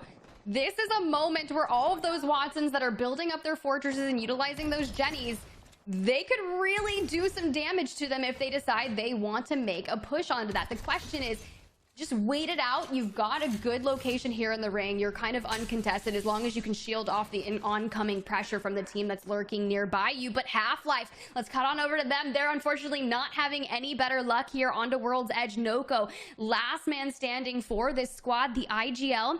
I mentioned it kind of when we were opening the show. This is Noko's first foray into that IGL role, and he was talking about how difficult it was, actually, you know, formerly from Wingman season, played with Zed and Stunny, and they had a lot of success, but it's different when you kind of assume that IGL role. It's a lot of responsibility. Not only do you have to worry about keeping your micro fighting skills impressive and knowing where your teammates are located, but also where the enemies are and what kind of rotation. So a lot of shout out to all the IGLs out there. You have a lot of respect in my books. I wouldn't do it. I don't do it in my ranked experience. And it's just something nice to say, hey, keep it up, Noko. You've got this.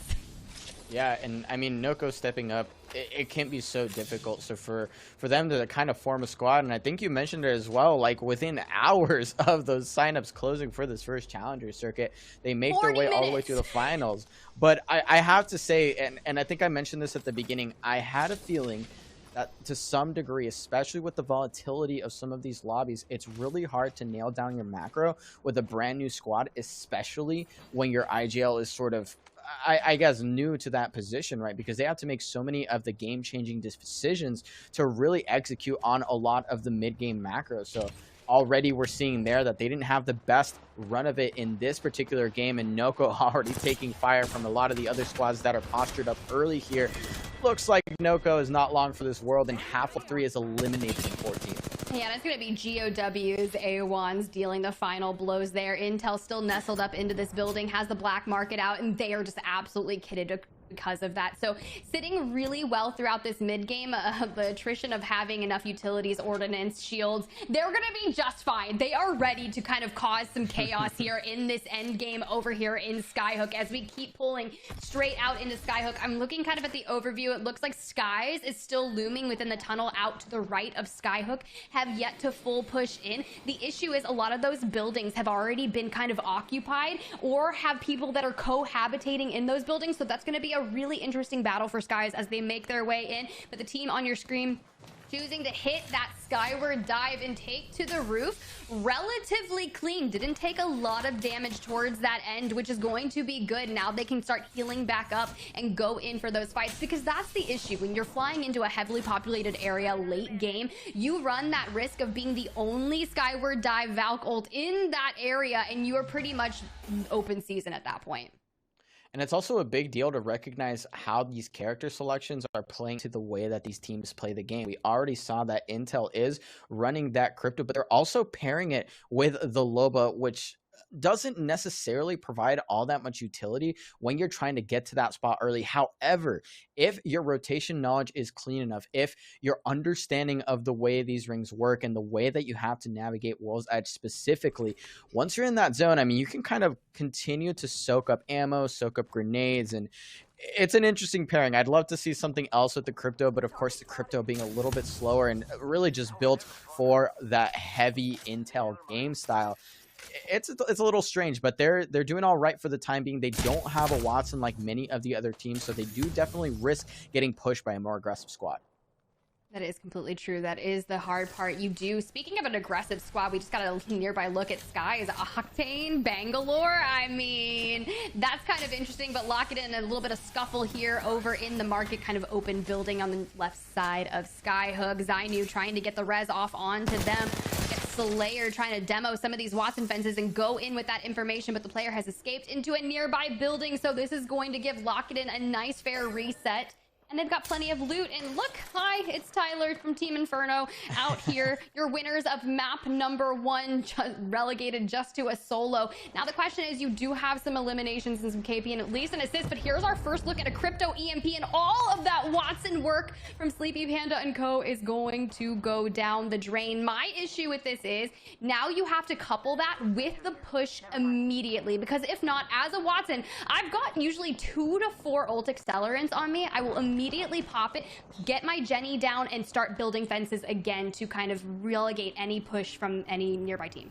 And a little bit interesting here, we actually see Blackhand with a deep Valkyrie ultimate into the back of zone, and looks like they weren't punished for it in any way, shape, or form. And I want to say that Skies was the one contesting him on the edge, so I'm a little bit surprised here to see that they committed to this as opposed to clearing out that edge, which again, they're just so good at doing in a straight up 3v3, even with some of these roster changes. But Blackhand all of a sudden sitting on top of our game 2 winners, perfectly comfortable with a good bit of ammo, decent meds from the looks of it, though we don't see a whole lot of their backpack for the time being. Voltic there, at least 2 batteries, and of course 3 purple shields. That doesn't hurt at all.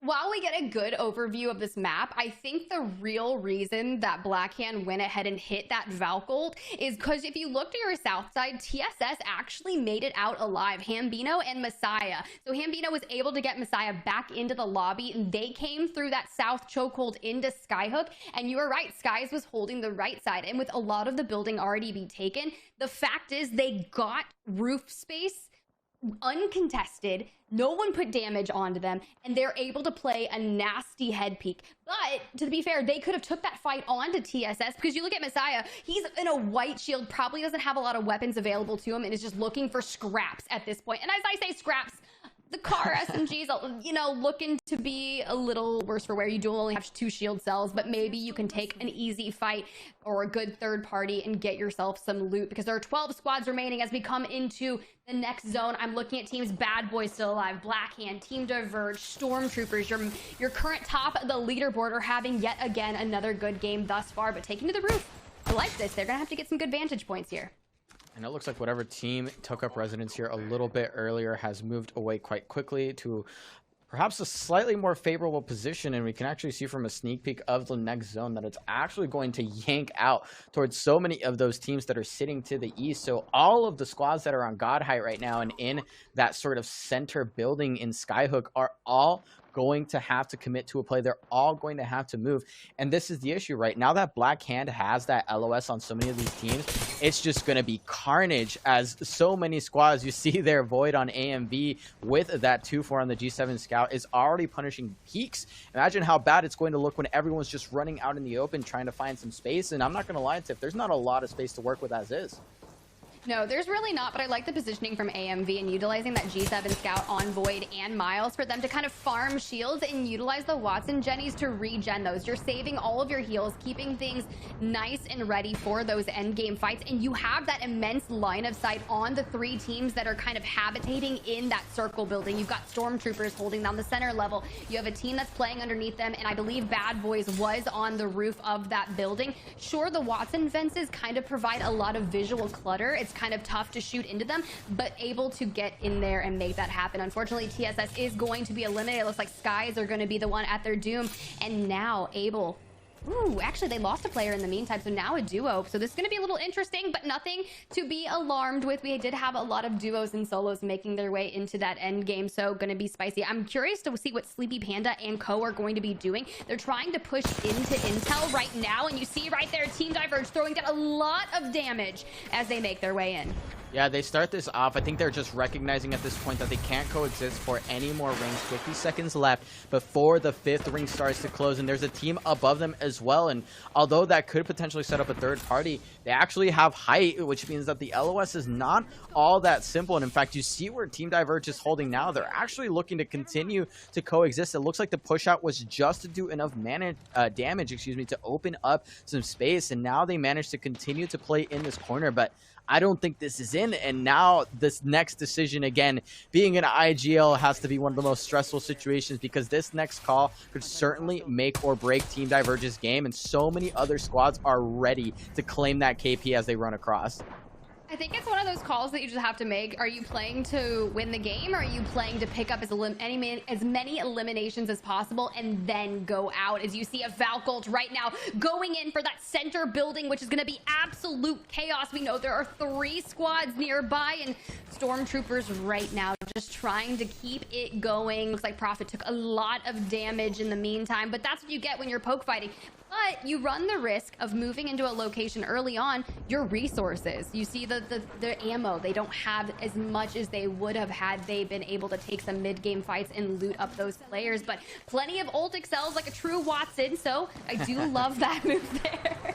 Yeah, I can't go wrong with it. And look at the chaos that is ensuing. One team going left, another team still sticking around. 2 teams actually that are sitting behind them now. They're going to commit this new castle wall. But look at the grenades. Everyone's doing their best Fuse impression, as most of Stormtroopers is completely annihilated on the walk-up. But now they are the last one standing in this corner. So if they could get a reset here, that could have been the play that made their way into this end game. That was huge, but they're not done yet. And it looks like they won't continue this match. Lock it in does swing around. That's actually going to be Sauce and Lane. Different team, but same idea. Completely crushes Stormtroopers, who is not able to hold on. And now we are down to, I believe, our final 9 squads in our final ring. You wanted a crowded game, you're getting it. Crypto ult coming in, so it's going to be destroying some of those fences. Thermite out, dealing a lot of damage. Team Diverge just kind of trying to hold off the push from the inside, able to get some fences back in.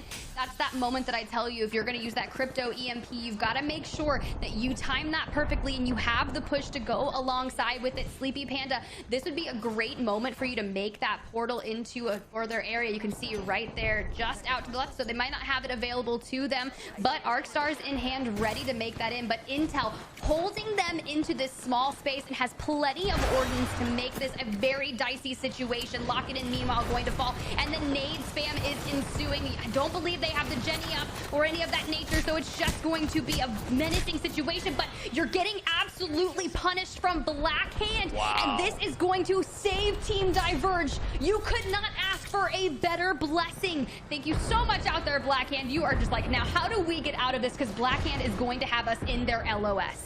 And they're on top of our Game 2 winners, but now Team Diverge is going to have a much similar problem. This is actually death from above and all around. AMV does eventually get eliminated, and now Blackhand, it is just open season. As you said earlier, they get to shoot all of these teams, they get to pressure all of these teams, but it's really going to come down to what GOW ends up doing with this opportunity. Blackhand is 1 member light, and they certainly won't be able to pick them up for this endgame. 4 squads left, Tip. Yeah, but the issue is, Yasuo was able to get back with that grab lift, and yes, he's down, but his teammates were able to garner the ammo that is going to be so necessary for Voltic and Kodagami to just go in and deal the finishing blows. They have north of 12 eliminations. Kodagami going to fall, and Voltic, unfortunately, will fall as well, with Valkyrie taking the...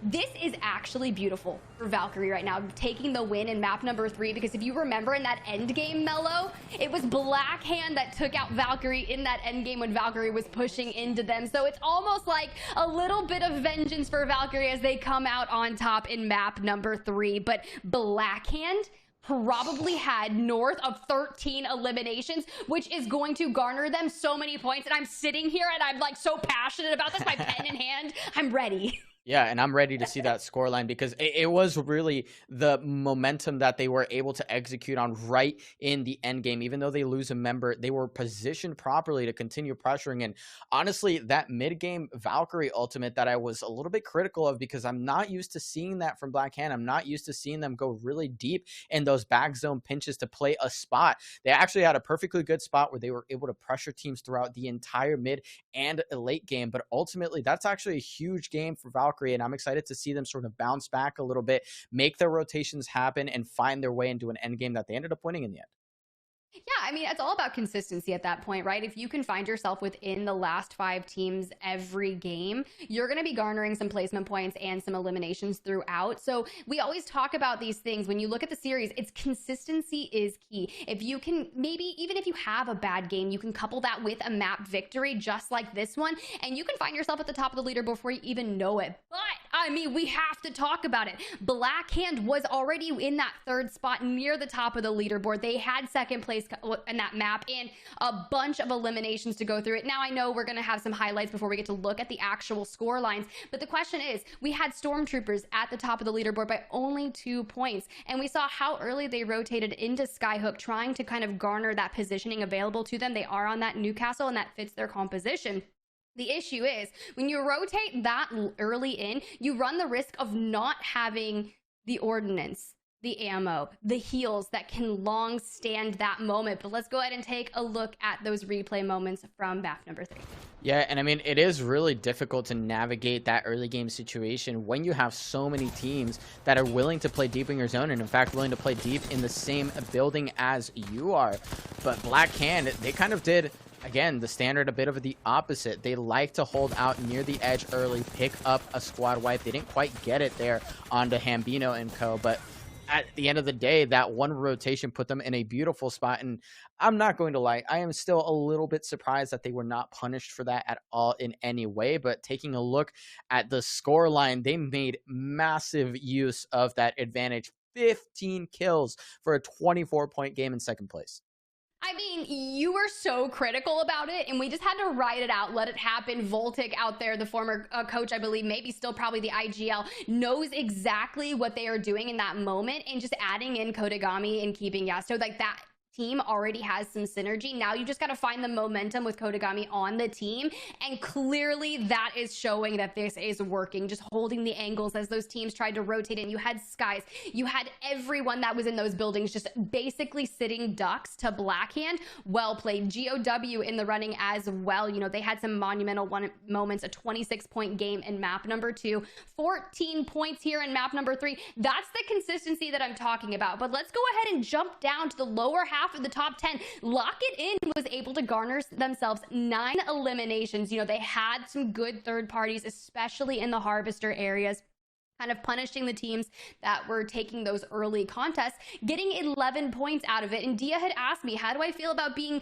zone or edge? You know, it's those moments where it's like, I just want to pick up as many eliminations, because going out in 8th place, that saves them. That keeps them in that consistency running. Yeah, and here we see the total top 20 leaderboard for all games. And keep in mind that the team that wins here today does automatically qualify for the Split 2 Pro League qualifier. So this is definitely a big deal. But looking at all of the teams that are fighting in the middle of the pack, I mean, so many people still within striking range. Team Inferno in 6th, sitting on 20 points after a game win. They didn't have the best game number 2 or really game number 3. But I mean, they're still in there. They're still kicking. They're still definitely going to fight for as many points as possible. Though I do fear, Tiff, we know how dangerous Black Hand can be when they play Stormpoint properly. I'm curious to know whether GOW will also be able to sort of navigate, because they've adopted that sort of playstyle as well. At least in the first couple of games, they were willing to get aggressive on the edge of zone. They were willing to take those fights. And I'm not going to lie to you, a lot of those mid-map fights that I wasn't super happy with, we saw slightly less of them here. And that's why we have such a crowded end game, is because teams understand, all right, we have to play these positions as long as possible and get as much value as we can. Yeah, it's kind of interesting that you mentioned that because you have those mid-map fights and those mid-game moments. And you could think of the moments where Black Hand was kind of out in the ring holding off TSS. They wasted a lot of time not having some valuable moments to get into those fights, but it did deny TSS getting a solid regain. They were able to get Messiah back in and navigate their way over to Skyhook, but that's one of those moments where it's like you never fully regain from that scenario, and Black Hand did waste a lot of time doing that, but salvaged it so well by the LOSs they were able to hold in Skyhook and just punishing all of the teams around them. But that's just why they are such a good team. And you mentioned, will they have that success on Stormpoint? When I think back to the Black Hand that I've seen in some of those other tournaments, such as like that I saw on the tier 2 scene, they had their most monumental moments on Stormpoint. I've seen them game 6, locked and loaded, time and everything up against them, and they have come out on top. So we'll have to wait because we're going to go to a quick break, and when we come back, Stormpoint.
ALGS Challenger Circuit split one for the North America EMEA happened earlier today, but this is all about NA, baby. I'm Spider Tiff still, and welcome back, Dia. We missed you, and I'm curious to hear your thoughts on map number 3. Did anything stand out, or maybe something unexpected that you were like, I wasn't ready for that? I definitely wasn't ready for TSS to be mirroring Black Hand like that. I expected TSS to be a little bit further ahead of the curve, but I was listening to you guys and I was watching the map feed. That was all I was doing. And TSS's movement was something that ultimately bit them, and I think this is a team that if they can just get out of the shadow of other squads that they're stepping in behind, can actually do really well. Black Hand, of course, their Valk ult to the top of the building, as soon as you saw it, you were like, oh my god. It was that was like prime Apex Legends to me. Seeing that Valk ult, knowing what they were thinking, and watching it work out, chef's kiss. Chef's kiss indeed. And as I sit there, I know Mello is kind of like, because you did have your doubts in that moment of time, but Blackhand just doing what they do best and just getting all of the points that they deserved after that game. Now we switch our attention from World's Edge onto Stormpoint. I'm looking at you, Mello. Are you thinking we're going to see some major team composition switch-ups? Because I've seen from the past, a lot of people don't really change it up too much. So I'd be curious to hear your thoughts. I mean, I think we might see a little bit more of the Bangalore again. I'm not exactly sure how this part of the region likes to play. I can't recall quite exactly, but Blackhand definitely one of those staple players on the Bangalore. They love to play it. It's a really good tool on Stormpoint out of the correct POIs.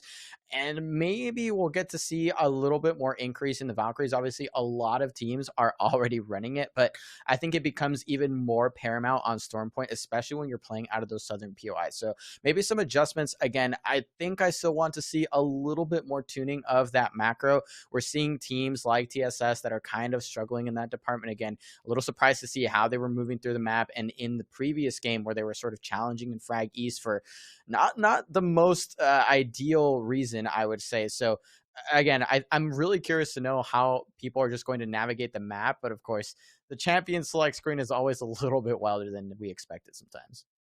That is true. And as I think of Stormpoint, I'm sitting here thinking we did see a lot of Newcastles in World's Edge, a plethora of Watson. I would be more interested to see, will people partake more in the crypto? But as I hear this, I get a little bird that the game number 4, our first one onto Stormpoint, will be gearing up and getting ready to go. So Mello, Dia, this is your moment to shine. Show us what Stormpoint is all about. And for those teams that are still kind of near the end of that leaderboard towards the bottom, this is your time where you're like, hey, we've got to kick it into gear. So boys, take it away. All right, well, let's see how the first game on Stormpoint goes, because we know that first game on World's Edge was a little more cruel to some teams than others. I'm looking specifically at you, Half-Life 3, who honestly have had a tough start to the day, but who I fully believe can bring it back, especially on this map that I think rewards teams that play a lot of ranked together and that thrive in chaos. Because while World's Edge does get chaotic, Mello, it's chaotic in a very different way.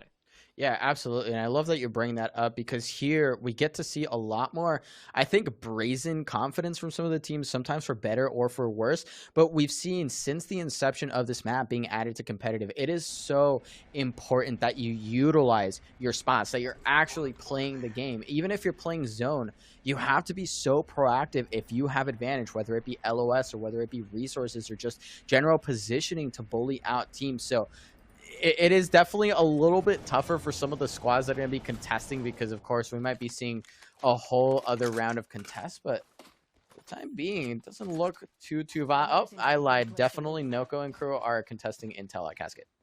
Haha, yes, I wouldn't have it any other way.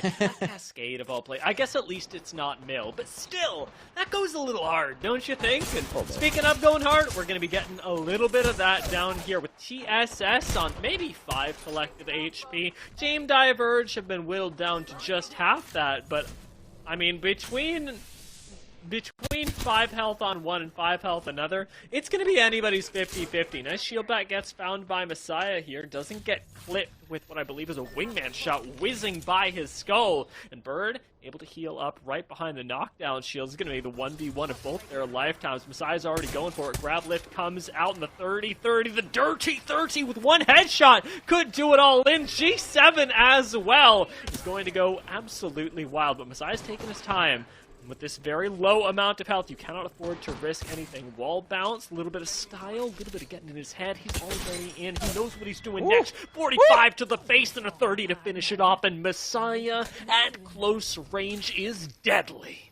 And an hour later, Ring 1 is now closing, so TSS will have to honestly quick loot this quite effectively, but they might have that style that we've seen from a lot of teams that like to play Beast, where they can kind of hold out at the edge. They like to craft up. We don't see Crafter there, but they might rotate down behind the likes of Blackhand to continue crafting up and looting. And of course, we're seeing how far this pulls, but we're the only ones that know that, Dia, and That is going to be brutal for a lot of these northern squads. It is pulling out towards Gale Station, yet to be determined whether we'll shove back towards Antenna or we're playing with the fishes today. I appreciate that, Mello, giving me a little bit of an update on where Ring is going so we can understand why AMV are basically just sprinting it all the way through Jurassic right now. Our producers bringing it to you live. Thank you so much to the team behind the scenes making this possible, as they also are going to share this with all of you. Gale Station really looking delicious right now, and some decent early rotating teams haven't actually made their way in just yet. We've already gotten the taste of one rotating through Jurassic, but they're actually going to run up against Intel. And I'm not exactly sure what composition Washi and B. Borton, along with their third, are running, but look at how much room they're sort of taking up. They're trying to soak up as much intel as possible because they likely won't get to see another scan, so you somewhat have to rely on looking at the movements of your opponent and see what are they committing to. We see AMV there with a nice shot of a team Valk ulting in front of them. Again, all of this lends itself to having more informed rotations, and we know how violent the mid game can get on Stormpoint, so as long as the teams are sort of in a safe spot, especially deeper in zone, they can kind of win out on those battles of attrition a little bit and hopefully play into those end games that way. Can I just say, Valkyrie is so good if you're a team that lands on high ground in Stormpoint. Oh my You get, like, god value out of using a single Valkyrie. You can traverse maybe thousands of meters with a single cooldown, and that being used by Skies here, not running the Octane this game, which is a bit of a question mark for me last game, I'll be completely honest, now get their opportunity to make their way in to Gale Station. Maybe being cut off a little bit, though, since they do have a squad right ahead of them coming out of the IMC Armory with a Trident as well. Den Pride gonna eat some damage for this, but still, getting the faster rotation with the double car combo is actually really useful to cut off a squad that might otherwise have taken their god spot. And yeah, they knew exactly where they wanted to get to, so having two cars at their disposal to just make it just skippy quick and make sure that they can already start to put pressure on some of the other squads that are walking it a little later. Great heads up play, and we saw the two primary modes of transport, I think, here on Stormpoint. We saw that Trident, two Tridents in fact, and we saw another big Valkyrie ultimate. But I'd like to draw attention a little bit to some of the squads that are up in the north and specifically in the zone. Again, just so many squads that are willing to take that damage to rack up those resources.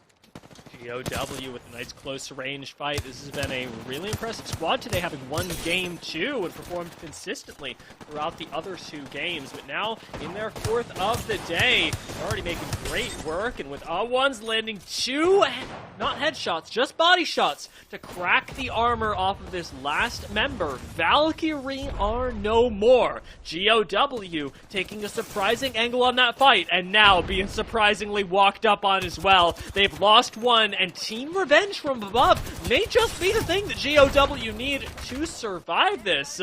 Laying out a little bit more and holding off the squad that was going in for the third party, they take down GOW themselves, netting just a single other kill and leaving one member alive as they struggle to restabilize. Yeah, GOW still up with Detox, but he is eating wingman shots, and there's Team Revenge on their back. And great rotation here for Team Revenge, finding that third party. They do end up getting tons of value for it, and they continue to hit Team Intel with bullet after bullet. The grenades are starting to fly as well. So for the time being, the dust will settle just for now as Team Revenge looks out towards Team Intel and neither team in ring right now.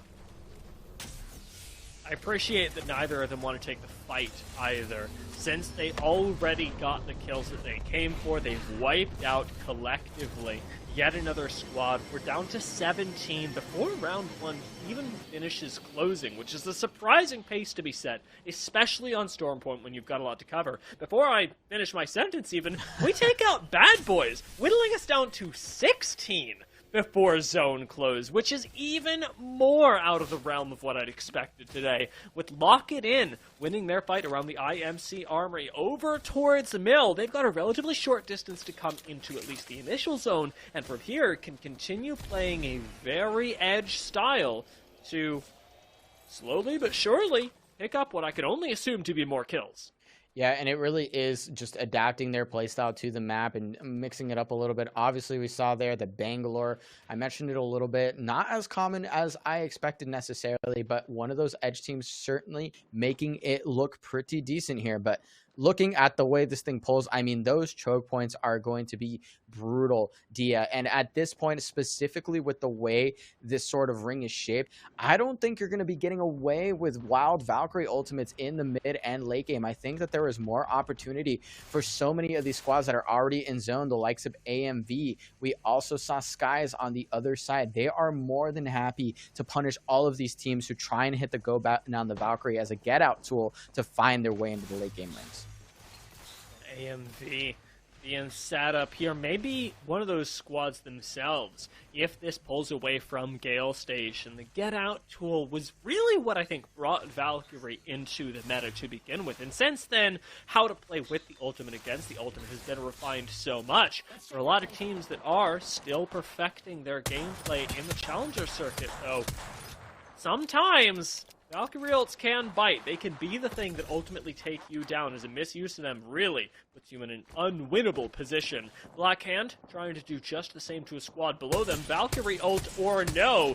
Got a 30-30 at range, and without that shield crack, too much. Even a Skull Piercer in finally gets that 65, but with a sick helmet on the other side, the combined damage isn't enough to find yet another kill. But this is what we see constantly, Dia. I mean, Voltec already sitting on a red shield. They have KP. And more importantly, according to their game plan, they are clearing this side of the map. They want to own all of this space because once they can guarantee that teams won't walk up behind them, all they have to worry about is fighting forward. All they have to worry about is, again, much of what the current zone teams have been doing since the start of the game. They want to punish teams with poor rotations. They want to catch them off guard out in the open. With that shield economy and, of course, plenty of bullets to go with it, I think they're pretty poised to have a decent game here, Dia. Team Inferno poised well themselves over by Shipfall, likely to have a zone coming to them, and will once again have to play this roll of the dice in the mid-game. They have the past couple. Blackhand already rocking up on them, or making their lives really difficult, and for a squad that won game one, Team Inferno's skirmishing has left a lot to be desired, not just by them, but by the audience that came to expect so much. Can they step it up in this game against one of the best skirmishing teams coming into the Challenger circuit? Adept not able to, and Team Inferno ultimately falling short of that mark by quite a large margin. Will have to try again going into Game 5, but the advantage they got for themselves in Game 1 has been completely negated by the fact that so many of these other teams have kept their confidence even after a Game 1 loss. Yeah, and I mean, that's exactly the difficulty with holding zone when so many strong skirmishing teams are willing to take those fights. Again, this is the moment to do it. This sort of ring 2, ring 3 position where you know you can catch someone off guard and punish them without risking so much of a third-party situation. You see Blackhand do exactly that there. They just angled him out brutally, and it was just an easy cleanup for them. Bubble already down as Prodigy do almost find one knock. Instead, having lost two, it's all in the hands of their Valk, and one Valk can't carry all of that. Lock it in with 2 members still standing. Get a nice reset outside of Antenna to the south, where maybe Valkyrie positions aren't going to be the easiest, but they won't have a whole lot of company either. So many people having put their stock into Gale Station and Ship's Fall, that 3v3 was as isolated as they get. And there's plenty of teams that won't have company for quite a while. TSS this time around doesn't have to worry about Blackhand running into their rotation when it pulls south this direction. And they're actually still in zone. They're actually still finding their way through, finding their way around these rocks. In the meanwhile, so many squads are just waiting for that moment, right? That moment that they set up for so long where they can start to take out some of these teams. But as this area gets more and more crowded, we know how dangerous the LOS from some of the early rotate teams can be. And there we see it. TSS deep in zone, and it's actually Flux and Trev still deep in zone as well. And I mean, they won't be having any company here, Risen Rose, but it's going to be a bit of an ordeal to find their way in. Void's position, though, that is looking real nice. They've got little pineapple. Some people call it the Pineapple, some people call it the Nut Building, all the way down in the south. And whatever you call it, you cannot deny that it's going to be really useful for a team that's absorbing pushes from the north side across an immense amount of open ground, maybe even with a zip line, because they will have shots on what I count as maybe 3-4 teams that are all stacked up in Gale Station. On the other side of that, there's going to be an incredible amount of chaos leaving from Ship Fall as everybody is forced out of the ship proper and onto the hillsides surrounding it, where not nearly as many squads can coexist. Teams like Lock It In, who are just now rotating in, who still have that Valcult, may be more incentivized to use it earlier rather than later, because getting caught in this chaos is something you absolutely want to avoid. Oh, and beautiful use there of the smokes. That's exactly why you employ the Bangalore. You can cover yourself. You can cover the sight lines on the enemy team, assuming they don't have a Watson to swallow up those smokes. So Lock It In, utilizing it perfectly here. But now they have to deal with the prospect of other squads looking their way and fighting them for this sort of last chunk of this northwest side of the map and of the ring. And there we see the panic ults are starting to go, and they are landing on multiple squads here, Dia. Guys might be going for this, but before we exit Gale Station, we must cleanse it. And that's what we are getting right now. Sung, I believe the last member standing of their squad, likely going to be taken out as, boom, there they go. One less squad for everyone in the lobby to deal with. And still, a ways more going to pull us south. No Name with a early rotation in here using that IMC have to move pretty darn soon and lock it in with just one member left standing. Are sat right around the corner from what is likely death, and through this fence, here it comes. It's the Reaper, and Slayer cannot escape. Yeah, there's just no running away from that one. This is just starting to fall apart for all of these squads. Going for the thirst there right at the end. That's going to be Risen Rose. That starts to make their way in, and they actually only lose one. And there we see in the middle of that building a team that we've just sort of not seen as much in the late game as we would have liked. But finally, we're actually going to see Noko and the rest of Half-Life 3 in a potential late game situation, though, of course. They still have to manage at least two other squads, including the duo of Risen Rose, and I believe a duo or trio of Team Revenge, who is decently looted, but Noko not doing too bad himself with a red shield already. This is exactly what we had predicted earlier, though. I believe even you Mello, called this out as this being a really beneficial zone for teams exactly like Half-Life 3 that do dedicate a lot of time to playing Stormpoint in ranked, in the immense amount of chaos that we see develop around there. Void playing around the outside have chosen a very ALGS spot, but it is a little bit early to be opting in for that kind of real estate. Something like where Black Hand are at on this height, also exposed to a lot of risk out here in the open. And with both these teams taking such big leaps of faith on everyone else in the lobby, Yazto may have gone a little too far. And honestly, someone has to insert the meme. They can't keep getting away with this. And in fact, they don't seem to be doing a great job of getting away with it this time. Yasto is going to start getting picked up, but Void has gone on the full aggressive. The Arc Stars are flying. There is a knock onto Void, though, and this isn't as easy of a fight as they maybe would have hoped. Stormtroopers goes out in the meanwhile, and Void continues to assault this Pineapple building. They need to clean this up to continue their game. Blackhand is, in fact, eliminated by Void. It was a little bit too early for them to take that building. Despite that, there were some beautiful nades from Kodigami on that defense. Nades that almost saved Black Hand entirely, and we are going to need a serious savior, perhaps even a messiah here, as Half-Life 3 drop in with an aerial assault, and now are getting angled on from above themselves. No Name, look behind them and go, what on earth is happening over here? Let's hope this fence can save us, because we want no part of that chaos. And I actually really like the idea there from Half-Life 3, but unfortunately there was another team that was sitting above them ready to punish. They're still alive for the time being, and in the meanwhile, I mean, so many squads are dropping like flies. Half-Life 3 is unfortunately eliminated in the end, so we won't see them in this endgame.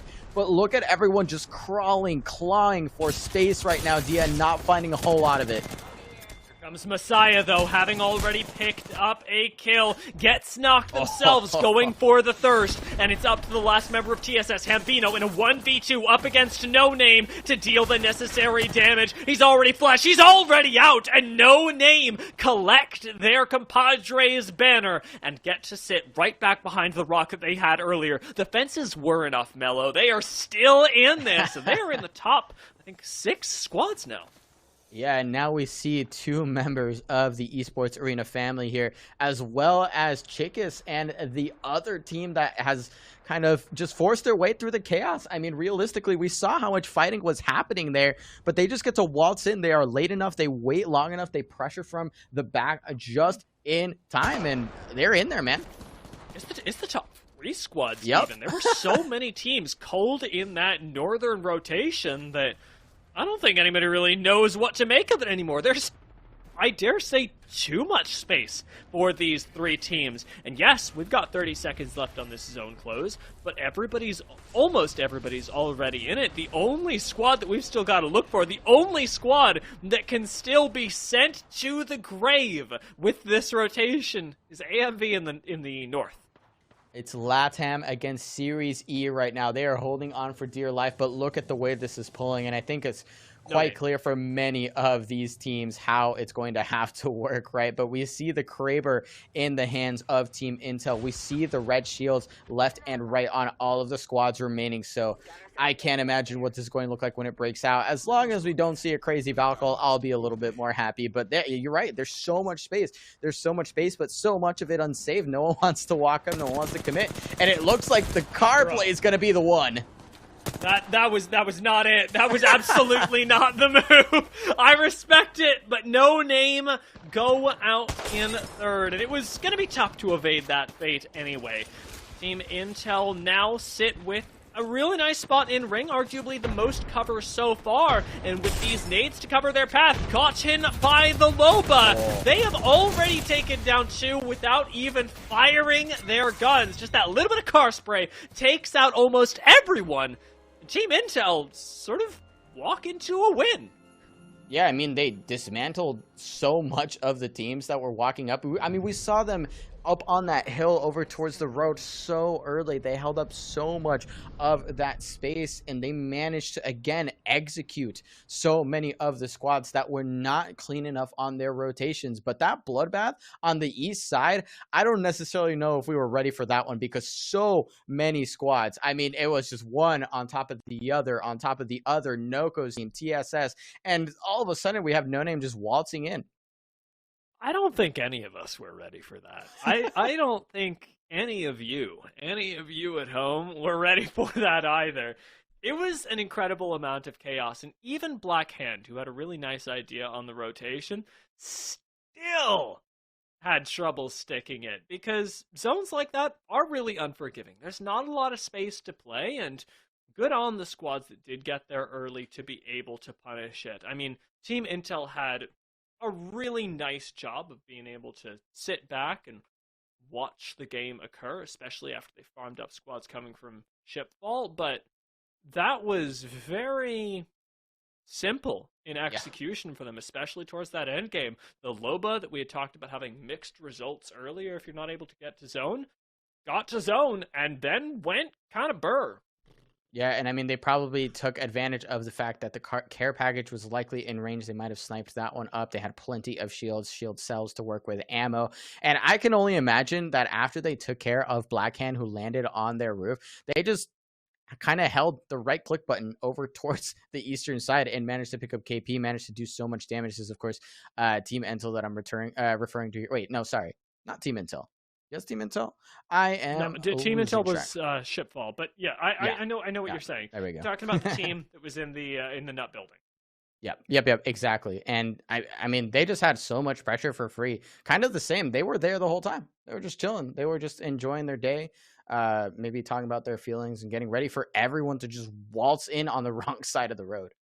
Well, let's see how it happened, because we've got the replays, we have the evidence, and even early on, this game was coming down to the wire for a lot of squads. Even here, though we all know that GOW didn't really get the chance to play this game, the fact that Team Revenge and Intel collaborated so well to take them out set the stage for what was ultimately an Intel victory. Right here, though, Lock It In, dealing a surprising amount of damage, actually changed this game in its entirety, taking out a member of Risen Rose, whittling them down to a duo, and limiting their impact on this game.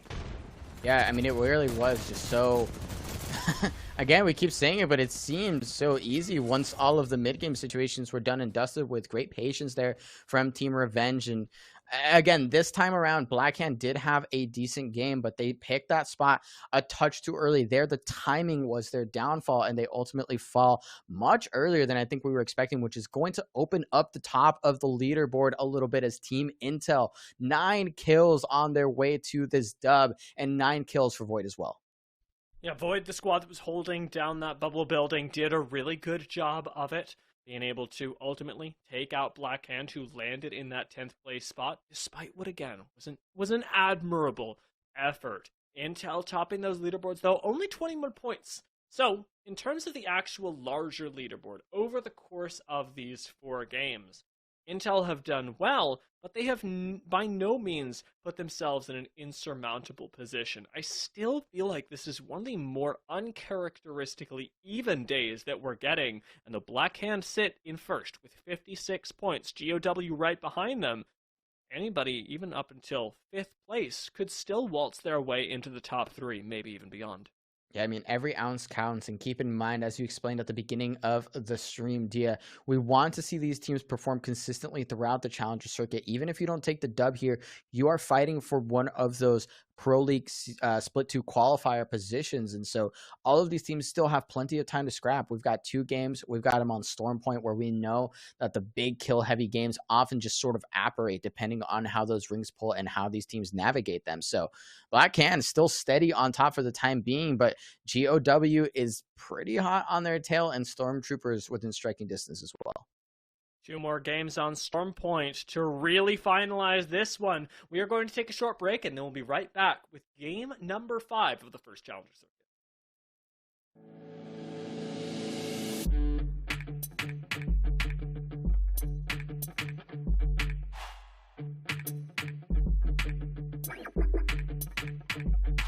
I am pleased to be joined today by the Apex Legends roster of Team Revenge. We got Styx, Lily, Carlon, and Escape here today. We'll be talking some Apex. We'll be talking some Year 3 stuff. Thank you guys so much for joining me today. I do want to give you guys, or rather put you guys on the spot for a couple of hot seat questions. So we're going to try and run these pretty quick. Everyone answer first thing that comes to mind. No hardball questions, don't trip. So yeah, are you guys ready to close this one out? 30 seconds per response. You guys can argue as much as you want, and then we'll move on to the next one. Sound good? Yes, sir. We're all going to talk at the same time. It's going to be great. All right, perfect. I'm setting up. All right, let's Turn the mic up. All right, first question. Who throws the best sky nade? Dice. Dice. He's not even here anymore. But Dice. It is Dice, but I claim that spot now. I think it is definitely Carlon. Yeah, Alright, Carlon. Yeah, he followed him up pretty good. All right, cool. Penning that one. One from the best. Second question. Most likely to say they are one shot when they are definitely not. I got it. I think it sticks, actually. Really? Yeah, you get hit for like 30, and you're like, guys, I'm one. I got to back up. What are you talking about? Say the enemy is one shot. That would be Ethan. Ethan shoots people for like 80 and is like, he's the one. question was the enemy. No, the enemy. I should have clarified. Who's most likely to hit the enemy for like 30 and then say they're flush? Oh, that's Escape. That's Escape. Yeah, right Escape. there. That's why I don't play. This is why I destroyed just this sit guy, and then I hit him for 130, and I'm like, This is why you've just been playing with old BLT. All right, now he's one you. shot. Hey, when I miss my Kraber shots, I gotta make sure that you guys know that I definitely hit them. Oh, I have a clip. I have a clip of Ethan being like, "Are you guys doing? What are you guys doing right now?" I had knocked 2 people. I had knocked 2 of Sentinels, and Ethan's like, "Are you guys doing any damage?" And he had missed literally 12 longbow shots in a row. Incredible. He's Well, sitting Play the behind clip. the ramp. It's fine. Play the Sitting- clip. Put it Sitting on the behind- drive. Put it on the drive. I need to show it now. Sitting, Oh my sitting God. Sitting I'll behind get the it, I'll get rampart it. wall. That's my Sitting behind coach. the rampart wall, missing 70 longbow shots in a row. This is why I don't play. All right, next question. Next question. Who can play the most characters proficiently? I think it's Carlon. Carlon. Carlon. Yeah, Carlon. Carlon. Carlon Follow-up loves his question. Octane, but Who's your worst character of all the ones on the roster that you guys play actively? Who's your worst character? Worst character. I'm pretty bad at crypto, to be honest. But I'm No, fine. I would say Valkyrie just because no one really wants to play Valkyrie. We only use her for rotations, and that's it. I Hey, feel if that. you want to take Seer, I'll play Valkyrie. Fuck There no. you go. Easy fix. Already fixing things as we speak. Love it. Welcome back, everybody. We just cleaned off our first game of Stormpoint, and it was a little bit messier than I think anyone at home and us on the desk were expecting. My name is Melcrit, and I am joined once again by Spider Tiff. Welcome back, and of course, Dia. And I want to ask you, Tiff, looking at the map and just looking at how the teams ended up trying to brute force their way through, what do you think went wrong for some of those teams on the outside of zone? Look, it's just going to be really tough. Anytime you have a zone that pulls to the outskirts of Shipfall, you're just asking for trouble. You try to hold on to anything that you can, just any sheer amount of cover. I saw a lot of mountain goat action from TSS Half-Life. And as I talk about it, you just pan to the view of like the free flowing camera of just all the people falling off the side of the mountains, just collapsing on each other. And I think it was just, you saw the moments of people that had rotated early and found a lot of success. I'm looking at Void. They kind of nestled themselves into that zone early on and reaped the benefits of that happening. They were able to pick up a lot of eliminations. And we were kind of talking midway through that, and it was kind of like, how did this even happen? We saw the car rotation end game try to happen. I'm like, bro's just in Fast and the Furious trying to hit that nitrous boost and get out of there. And unfortunately, it did not happen. And it kind of dived down into a massive nade spam for the victory. So I was just sitting there. I'm like, oh, I'm just along for the journey of this map at this point. All right, Dia, next question is for you, and it might be a little bit extra spicy as we are about to roll into the game. But thinking about, kind of how you mentioned, that zone was just inherently dang near impossible for teams that don't play it all that often. So I want to ask, for those teams that were just on the fringe of the top end that we saw it fall out there, do you think that they are capable of those big breakthrough moments if the ring goes their way a little bit more? We'll get to explore that in the game, so let's go ahead and jump in. And Tiff, I'm even going to pull you in to assist me with that as the game goes on. As we do lose teams throughout the course of this game, we'll be comparing them with how they fared last game and seeing if maybe now that we're getting a, fingers crossed, more regular zone and more easily playable one, whether they can actually translate what was semi-good positioning last game into great positioning this game. I have a question for you, though, since we are starting off the game. We'll wait until we see if there's a 50-50 at Downed Beast, though, but how do you and Mello get your hair to look so good? I was looking at my hair. It was all frizzed up on camera.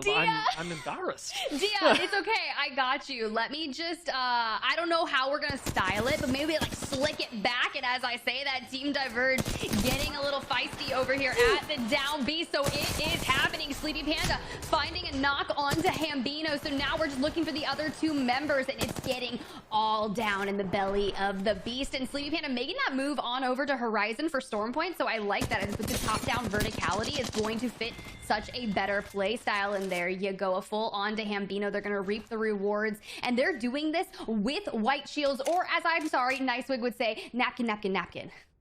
Oh my god, I was having so much fun. I'm sure that you saw it because I tweeted about it, but Nicewig and his inclination to just scream "ew" every time a good beam goes off, actually one of the best things that I've ever heard. So if you guys get the opportunity, I would absolutely check it out when he's doing a watch party, perhaps even of events like this, because it is an absolute blast to just get a little bit of a different perspective, a little bit of extra energy. And since we've got what I think I'll call a Team Diverge win in Downed Beast, they haven't actually given back the 0-point game that TSS gave them just last time, but whittling down by a member, I think we can safely call a victory, as well as ultimately claiming all the loot that remains in Downed Beast. We'll see both these teams continue to play it out, and we'll get to see how Team Diverge actually navigate on Stormpoint, because that was a privilege that we were denied just last game, and yet this was a squad that I'd expected to do well on Stormpoint, and I'll say to a reasonable degree did. Team Diverge should be way more challenged on Stormpoint, despite their mechanical prowess, and now is really the proving grounds for them. Yeah, and I think that's a really great point. They did win their POI, forcing TSS, the remaining members, and Blur and Messiah out of the Downed Beast. The issue is there's so many teams in the nearby vicinities that drop close by. You've got Blackhand that always goes towards the mill, so a lot of people that are going to be making their ways as SMP's eye proficiency absolutely fries through the grav lift, putting down some serious damage. Mola's able to grab the down onto Pope, so now we're just looking for a little bit of a cleanup, and that's going to be all they wrote for Prodigy Esports. A very quick fight, able to grab the banner, and a good little reset because the beacon is just nearby. So that's the type of the fights that I love to see on Stormpoint. If you're going to go in and take a meaningful 3v3, you got to get those things cleaned up. The issue is we are all the way out in the lightning rod area just south, but you're going to get bullied by the Prowlers. They have impeccable persistence, let me just tell you, because I swear sometimes you'll just be in the fight and those things are just like, hey, let me at you, and you know, they can really mess you up. They've messed me up. They've messed me up to a degree that I will not admit on stream. But tell us and I'll help your hair. I'll make it better. I tell you, it was really rough. What really messed me up emotionally was watching SMP 2v3 that fight, because that is difficult to orchestrate. I know we talk about the difference between Pro League and Tier 2 Apex Legends, and, you know, how these teams are always pushing themselves to improve, making themselves just that little bit better so that they can compete at the top level. Pulling off a 2v3 at this stage of your career, still absolutely impressive. When it is clean, and when it is up against a squad that is prepared, whether you have high ground or not, it should almost always be impossible. The fact that SMP did it gives me a little bit of hope for TSS, who, remember, are still operating as a two-man since they fled Downed Beast. Well, I think if you're going to have the two-man, I know we lost Hambino early on in that 50-50, but Messiah and Blur, they have plenty of experience, and I have a lot of faith in them. But let's jump on over to Team Diverge that is continuing on the aggressive nature, taking out Team Revenge on the way. So we were seeing, hey, how is their Stormpoint going to look? And it seems as if this is going to really benefit them because the people are coming to them, and Half-Life in this moment is currently in a scuffle with your map 1 winners of Team Inferno that have kind of been a little bit lackluster throughout. And yeah, Highest Power going to take a lot of damage, but closing the distance and really wanting to deal some of those finishing blows. You see the Black Hole trying to come out. Ordnance is being thrown left and right, and Zan trying to throw some frags to answer back, trying to just put those finishing touches on, but the Jenny coming out at such a monumental moment to be able to get you back up, shielded and ready. But the swing from Adept, I like this, but is going to get immensely punished by it. Zan is going to fall down, so Half-Life answering back incredibly strong, and that's going to be taxing, dealing a lot of damage. Half-Life 3 actually doing really well in this engagement. May finally be getting one of their best games so far if they can pick up this full squad wipe. One member left, a whole shield bat popped into Noko, and he gets that wipe, taking out Team Inferno. But even more notably than everything that we just saw on screen, Black Hand are out. The team in first place by maybe 3 points going into this game, going down before they pick up even a single placement point has changed the dynamic of not just this lobby, not just this game, but this entire day, Tiff. Because now, that first spot that qualifies for, Split 2 Pro League qualifiers, it is way more wide open than anyone would have thought. Yeah, and I think that's going to make this an even more fun first moment of Challenger Circuit. You have GOW just south of Blackhand on the leaderboard, shy of 8 points. Stormtroopers just underneath them, and I think basically on the results of how this map goes and how those teams perform here will make such an exciting game number 6 because Blackhand is going to have their work cut out for them. And speaking of work cut out for them, Risen Rose is being absolutely punished here at checkpoint, trying to nestle themselves into a building. They do have the 3 purple shields and a beautiful Havoc. They were coming here ready to craft up and continue on their way. You see the Havoc ready for that turbocharger, but being punished by Bad Boys because this is their area. Now you up against the baddest of boys. They have got the Bangalore Bloodhound, the OG frag out disrespect combo. And while they're playing patient for now, don't expect this to last forever. One good crack and Bad Boys are in there like swimwear. So as they lay down the damage, as Funk scouts out the area and Yuban keeps the team safe, keep in mind that this fight at checkpoint could explode at any moment, much like we may see some other squads doing right now. It's Half-Life 3 round the corner, and team fire them down! The knock finally comes in onto Burton a little bit late, but still giving them plenty of time for Half-Life 3 to jump up onto that very same grab lift, get the knock onto Blitz, and maybe take out Void right now! RE45, yeah, it comes up a little bit short, but we've still got Taxi and Noko coming around that corner to deal the killing blow to Void and to push themselves into the top 15. All I hear throughout that fight with Noko's aim is just Nicewig in the back going, ew, thank you so much, Dio, for giving me all of that in my life. But this is the moment. Half-Life finally making some great strides. And once this happens, I feel like Noko's going to gain a lot of confidence and be more comfortable on that IGL role. And I think it's something that only time is going to help as this makes their way throughout. And yeah, it only took a couple games to get that momentum moving, but now starting off incredibly strong, and sure, a couple bit on the edge of the leaderboard, but you know what? There are plenty of other moments, because if you can work your way up towards that halfway, you just need some challenger circuit points just to garner, because it's not only the top team from today that will qualify automatically for the Split 2 qualifiers. You just gotta garner your placement points throughout the 4 circuits. But SMP on your screen looking to find some points for themselves as well. And a lot of Bloodhounds. We got some double scan meta. And this is the fun part, right? I was talking about this in ranked today. I was like, in a double scan meta on Storm Point, and everyone playing Seer regardless, it is so hard to rat for placement if you need to. It's so hard. I appreciate that take, because it's absolutely true. I've tried it. It's rough. It's why I 3-stack in ranked now. I used to go solo, and ever since Seer came out, I went, nah, I'm not doing that anymore. Bad Boys, they're gonna make another squad. Take that unfortunate reality, though, as they've already unleashed the beast, as it were, onto the low ground, abandoning checkpoint and jumping down onto this squad. Bad Boys with a turboed up Devo have broken shields, almost found Nox, and Yuban cannot quite get it. The Trep Stacks is down as Funk manages to cover what this car left lacking. Now with a 3 squad, they get that wide swing. They take down Cube, and Risen Rose are out. This is exactly what we were worried about when Risen Rose stepped up to checkpoint, a fight they ultimately could not take.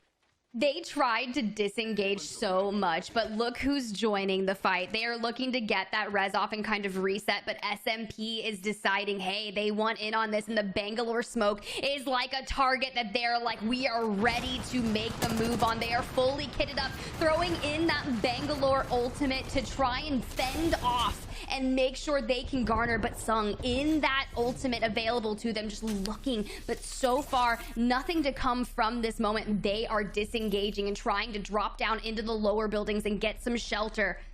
But this is just one of those crazy moments where it's like you just wasted a lot of utility and ability, but you're not really getting anything from it. With 4 seconds left on Beast of the Hunt, nothing comes from this moment except forcing them down just further south into a building. I hate these buildings, are so hard to hold, and SMP finding a cheeky angle on that Seer with the 2x4, just able to garner the distance, and they already have plenty of KP available to them. This isn't like a mission critical thing. They can coexist here, but you are holding them towards the outskirts of the ring.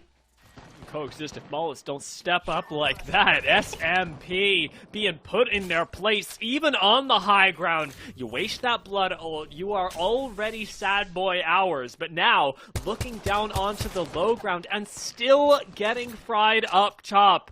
Mullis is really going to have to be careful, especially as SMP still have a ways to go. Zone is not coming to them. We are going even further out to the west, into the downed beast area where SMP are going to need to relocate rather quickly. They've got that exit just off to their north to be able to make use of, one that'll take them all the way around to Bad Boys, completely avoiding this fight. And as we mentioned, those very same Bad Boys, they're making their own graceful exit off towards the mill, where they'll have not just a beacon to scan for the additional data, but a great building to be able to hold in the interim, as mill provides a lot of cover. Yeah, but this is one of those moments where I think that people will take tridents and try to hold out on that north. You can see it right there on the left side of your screen. We have seen so many strong moments of games being won from that particular position. The issue is you can't take it too early because you don't have any defenses available to you. And a lot of these teams don't have the Newcastle or the Watson really right now. You got GOW playing that Horizon Seer Valk, and they are currently sitting in second place, and as you know, your leaderboard leaders are out already in the form of Black Hands. So this is going to be one of those moments where GOW can really step up and find themselves with a lot of points, but Avexi is getting punished. They are coexisting in this building, and it's dangerous because you have a lot of teams that are going to be rotating and looking for this. When we were looking at the map, you saw Half-Life on the outskirts trying to find their way through the left of mill and into the caves. So I think playing that moment right here, as long as they can clear their back for Half-Life, is going to be a strong position for them, but they only have one way out after that moment. I don't like GOW's spot. I don't like it one bit, Tiff, because not only have they given up basically the entire ground floor, being pushed back into a doorway, they've got a team on the roof so they can't step outside, and realistically, they're never going to be able to access that second floor. It's a matter of a single Valk ult that will ultimately likely take out this squad, since GOW, whether or not they win that fight, are absolutely going to be third-partied, with another squad roaming around. Half-Life 3 just now taking to the skies on a Valk ult of their own. I got a lot of curiosity about where they're ending up, as ultimately going to be the roof of the next door building with a little bit of a grab lift to help them out. Cruisin's already down though, and it's looking rough.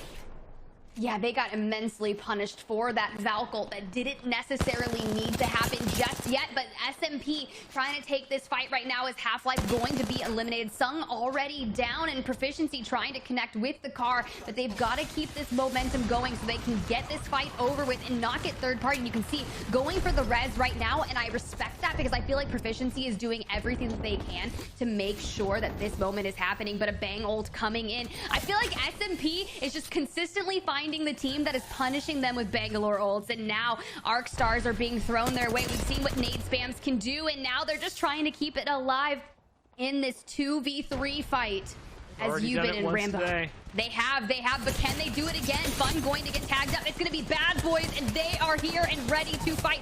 G7 Scout going out, and decimation has just occurred. Unfortunately, their luck will not strike again. I fully believed, Tiff. You could hear it in my voice. But with SMP leaving us in 12th, we are just one squad elimination away from giving even more placement points to those remaining. The Bad Boys absolutely having been the ones running the lobby so far from the edge. They have put on a clinic as to how to instantly push squads. Not taking too long on these fights. TKC now rushing up on them. Will the story come to an end? Honestly, TKC's positioning is so beautiful on top of this rock, able to deal so much damage from an unforgiving position from the other team. Gonna drop down and deal the finishing blows, but is gonna get traded out by a Rampage on the other skirts. Now Force and Turns trying to make it happen, but this should be an easy cleanup for them because they've already dealt so much of the blows as long as they don't take any stray shots.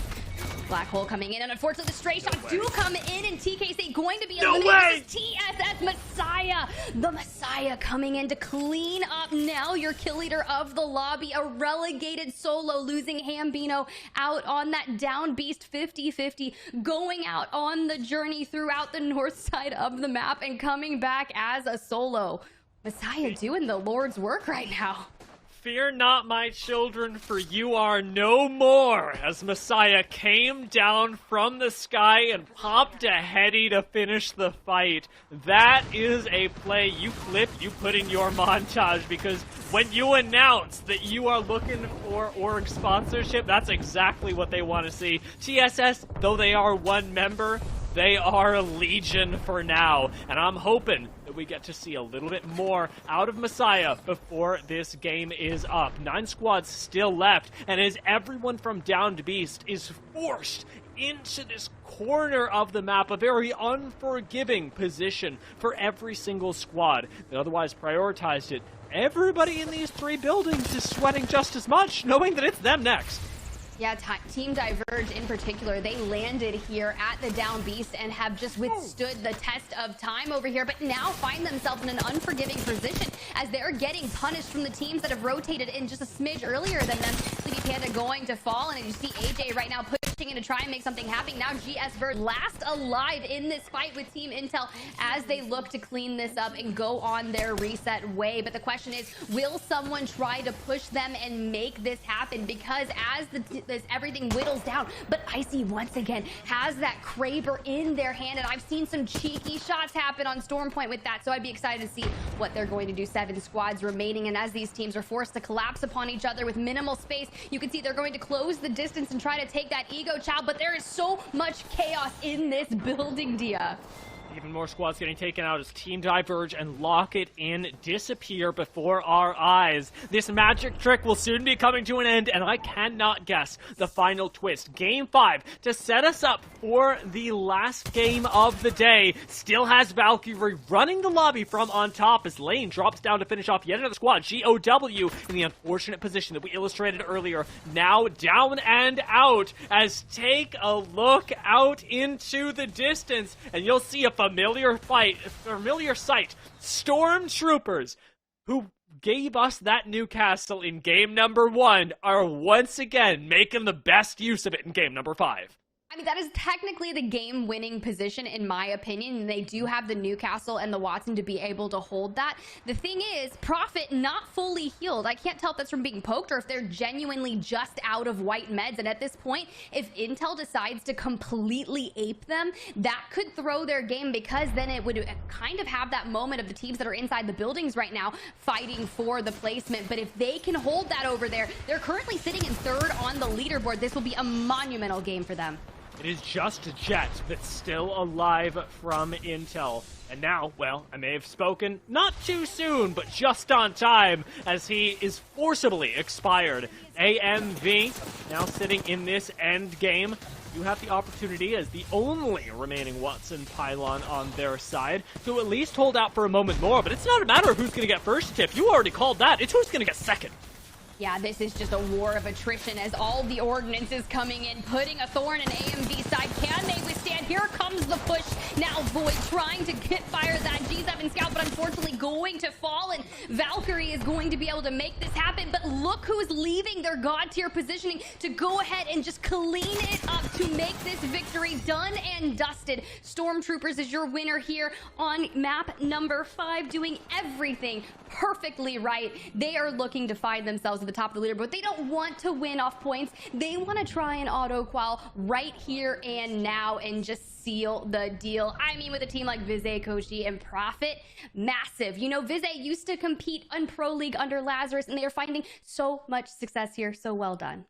I mean, even further, the recent Who roster also demonstrated a lot of control in endgames, and Vize has clearly taken that over to this roster as well. The Pro League experience that you mentioned, combined with that Challenger Circuit level approach that Who had to take for so long, has clearly paid off, because of all of the squads that we've seen today, Stormtroopers are the ones that are able to pull off a zone style in Challenger Circuit with the most efficiency. They've been able to replicate their results at a much higher level than anyone else, and right now, it's completely unprecedented, at least at this level of play, to see a Newcastle Watson doing so well. It relies on your zone knowledge, and that's something they so clearly have.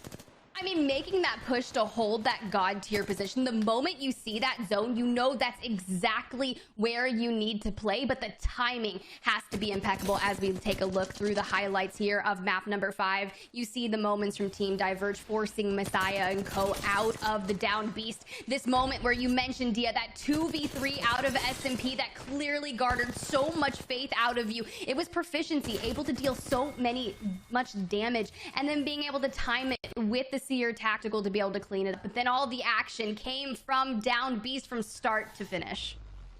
It really was an impressive culling out of Down Beast, I'll say. And for Intel to come out on top of it, it isn't perhaps the squad that I would have pegged to take the victory. Yes, they've got incredible team fighting, but they've also got a Loba, which makes things a little bit more difficult, especially when going up against a lot of other squads that maybe favor a more aggressive approach. The fact that ultimately, even after Half-Life 3 dominated an entire section of the map, that they went out relatively early on an unfortunate Valkyrie, and that Team Intel got themselves to what I think was ultimately 4th place, and with some nice KP, double red weapons on Jet, they put up a great performance, and they're another squad that you have to call out for their consistency today.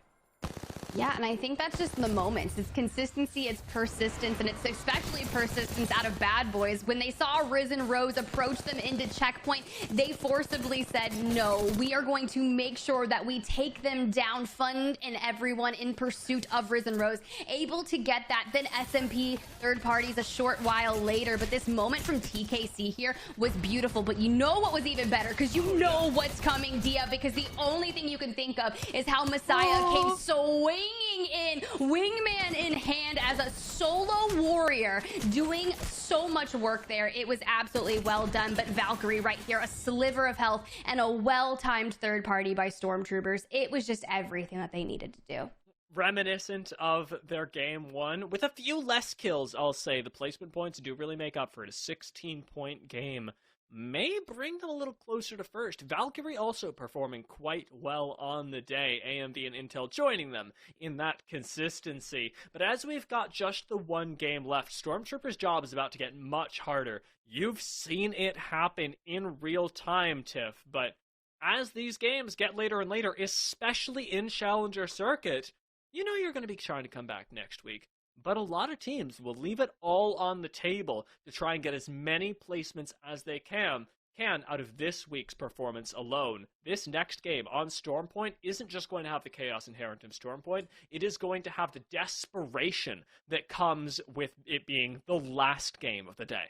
The last game indeed, and peep the leaderboard. Blackhand has remained at the top, but only by 1 point. GOW was able to do enough to really carve back at that lead. I believe it was 8 points coming into this game. Number 5, now just 1, but Stormtroopers coming off that map 5 victory, finding themselves within 4 points of Blackhand. And at this point, even looking at Valkyrie and Team Intel, if they have a 20-plus point game and Blackhand GOW go out early, they could find themselves with that auto qual spot into Split 2 Pro League qualifiers. Yeah, these top 3, top 4 teams are looking real spicy, to use a very well-favored word.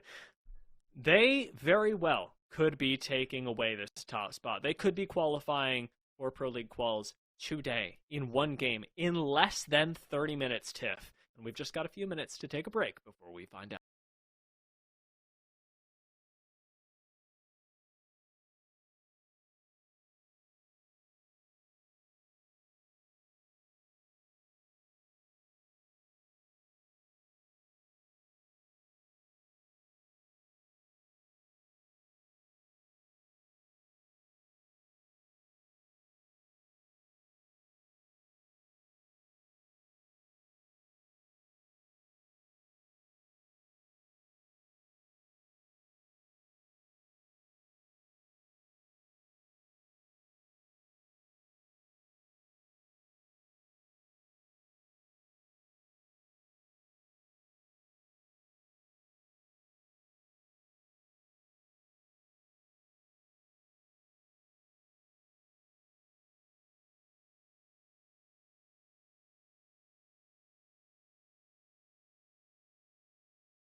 America. It's our very first one of the season, and it's coming down to our last game. My name is Dia, and I'm joined by Spider Tiff and Mellow Crit. Mellow, I didn't hear your voice, your sweet, soothing voice, taking me through last game, but I know that you had opinions, because I know you, and you had opinions on the game. What did you see in that last game on Stormpoint that you're looking forward to seeing replicated or changed in this last game of the day?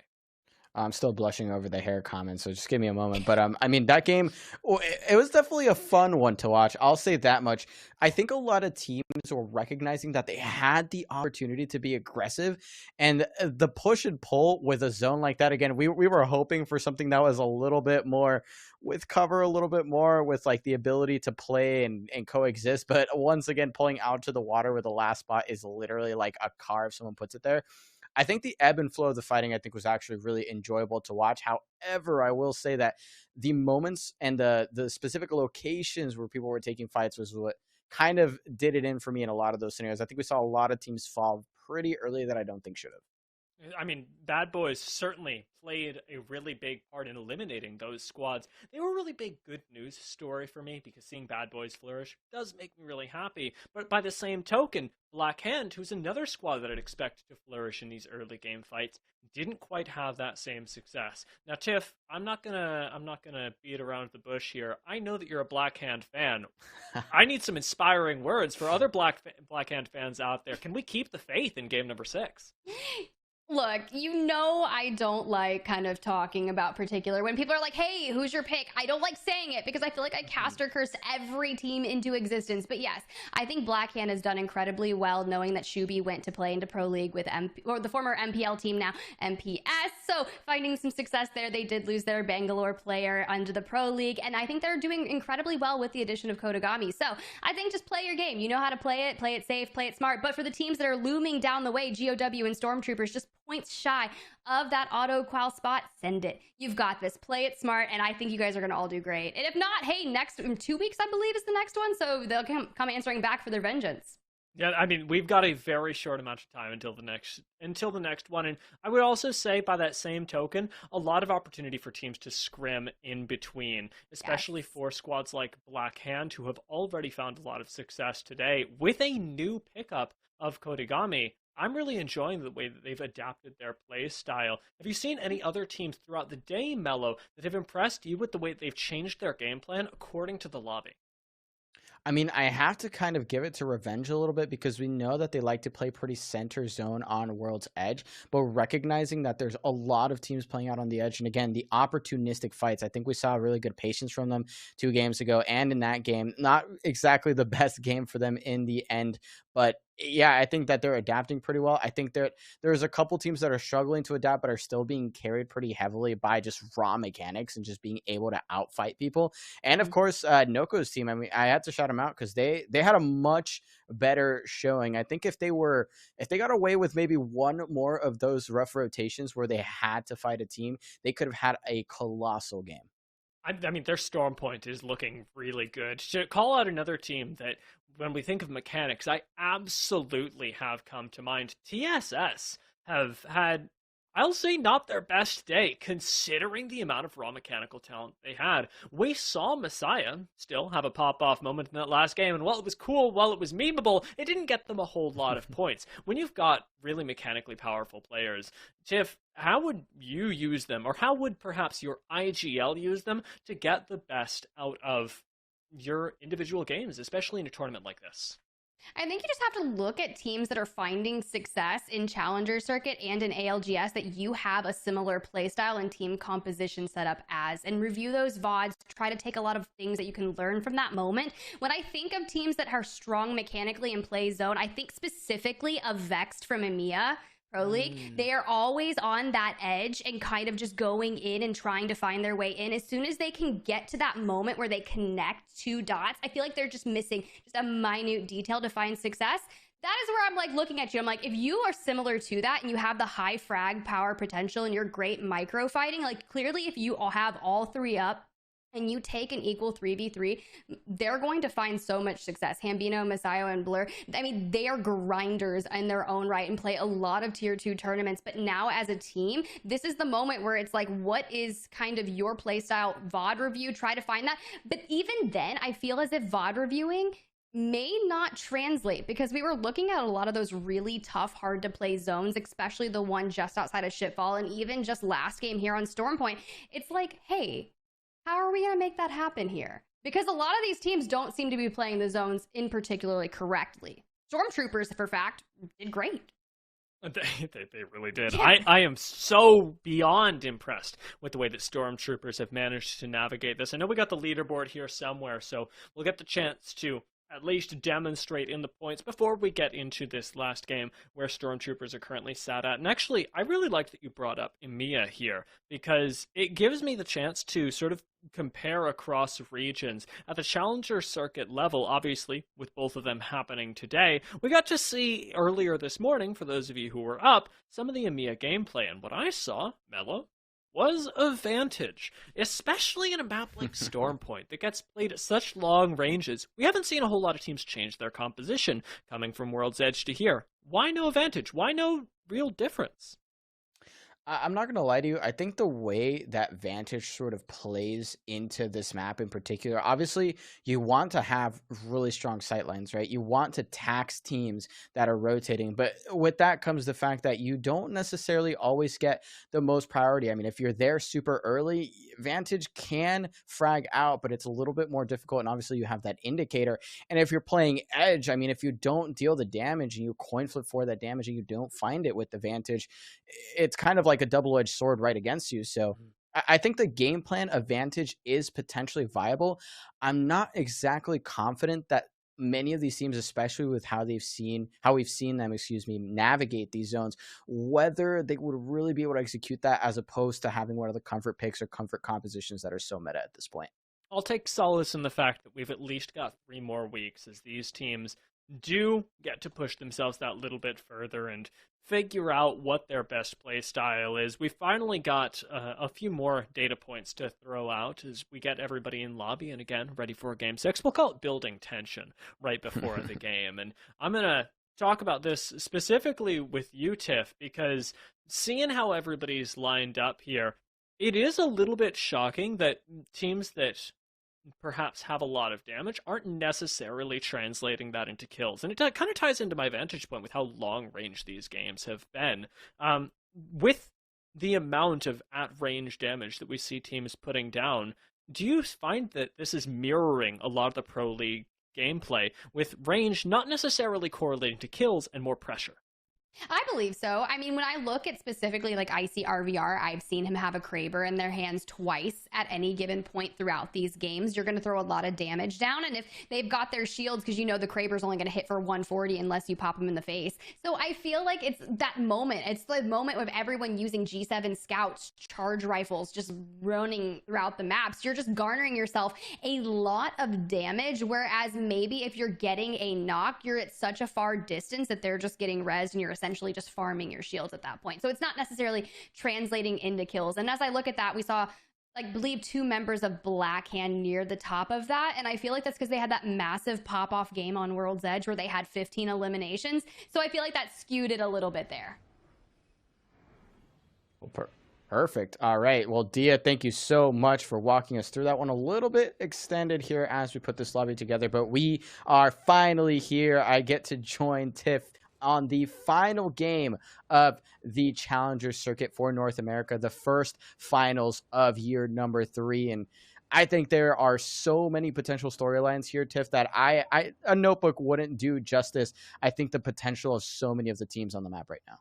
I think that you've got it completely spot on there. Blackhand, GOW, Stormtroopers, Valkyrie, Team Intel. These are the moments. These are the 5 teams that I'm going to be looking at for having success. And the thing about this is this lobby is full of so many talented teams that any one wrongtation or a mismanaged micro 3v3 fight can really just put the nail in the coffin for someone that's looking to find themselves in that auto qualification spot. And as these teams nestle themselves into their drop spot POIs. It's Team Intel that's garnering that first little bit of action. You see Icy lose their shields, and Flinzer Jet, they're just trying to disengage from Cascades, which is such a spicy. I didn't even want to say it because Dia was like, oh, that well-preferred word. Yes, that's spicy, that's damaging, that dangerous early game fight, especially at this POI, and that's going to be against Half-Life. So now will Half-Life win this POI? I feel like this is such a favored drop spot for Stormpoint. And I mean, yeah, the unfortunate reality is oftentimes when you're playing Cascades, you don't play it is to sit there and loot, right? And especially if it doesn't pull your way, you're kind of going to use it to rotate as quickly as possible. So having that contest, that takes up extremely valuable time for this team. And for the time being, it looks like they've made the peace for this final game on Stormpoint, which is interesting, but both teams are kind of going to be walking away with half the loot they might have wanted. And we're going to see that Intel is going to make their way south of that POI to continue their game plan. Because again, throwing away that last game on a contest is never fun. Yeah, and I mean, just because you aren't in contention for the top of the leaderboard, you're still looking to find some really great points to get yourself throughout the 4 Challenger Circuit moments. And TSS finding themselves in that early game. But this is different, right? They're all the way on a different area of this map, formerly landing at Downed Beast and contesting Team Diverge. And Messiah has that coveted wingman in hand. We saw just how much damage he could throw out with that early game. And they're on triple blue, so they clearly have the advantage as Messiah is able to grab a knock onto one. So there are 2 in the nearby vicinity. Ooh, Messiah dealing a little bit of an ego blow there, throwing the finisher down to get your shield. You know, I love it. I love it a little bit. Yeah, you got to lay on the disrespect a little bit every now and then. You cannot underestimate the psychic damage that can be dealt in this game. And I think ultimately SMP just was not prepared for that quick walk-up. We saw how far out of position Sung was in that walk-up, and I didn't even see proficiency go down, so I'm not exactly sure how that contest ended up working out, but SMP will live on for now. One of those banners will not be recovered, so at best they will be playing this out as a duo. Meanwhile, Hambino, Messiah, and Blur Flavors are going to get the IMC. They're going to get a lot of this loot on the eastern side. They can hit the beacon on Thunderwatch as well, so they're sitting pretty. Yeah, I feel like that's really setting themselves up for success, and I know that was like one of the changes that they made such in late game, and how that will translate to their points may not be rewarding enough, but you get the practice of landing over there and you get your reps in on that rotation. Because we look towards the zone, everyone always asks, where is it going? Are we going to get a northern one? We just had the one that pulled to the south of Downed Beast, but now the map is going to go towards the center and pull to the left on the outskirts of the mill and south of Checkpoint. So it's going to be an interesting circle with a lot of choke points to get into that. So I'd be really curious to see how teams are going to start making their way into that. We see Skies on the left, lower left hand of your screen, Siwa and Co on the building, and a lot of people just kind of getting their smart loot, getting those IMC armories done so they can make sure they have the well-respected loot that they like for that end game. And unfortunately, we see that Black Hand, at least unfortunately for many of the squads that are going to make their way in here, Black Hand is the team that has taken up early residence in this ring. And I love that Dia brought that up, right? Because I think we're seeing a team that has to adapt. They don't have an option here. They drop so close to this POI that they're not just going to be going out towards North Pad or going to fight down Beast to clear that out. They're going to loot up. They are going to get that ring information that you see there, and they already know where they want to play, and that big rock can definitely carry this team very late into the game. However, they also don't style one of the compositions that really excels in zone, at least traditionally. So it'll be up to them to really put together a solid game plan here, and I think most importantly, bully all of the teams that they beat there. I mean, they're absolutely kitted. They land the mill, so they're going to have a plethora of shields and their choice of whatever weapon they want. We see a Valkylt coming out of GOW, but there's already people that have taken up habitat in this building. So you see the double seer exhibits come out. This is going to be a make or break fight for them, because if you don't know, GOW is 1 point shy of the lead. So this is that storyline we were talking about at the beginning of the game, but an RE45 in a Vexi's hand, this could be just that steal moment. I'm trying to think of something like a moment, that sword Excalibur in the hands of a Vexi's. Now, this is kind of interesting because the other team is already playing it soft. Both of those exhibits are now expended and not available. Scan coming up in 5 seconds. So now what is going to happen?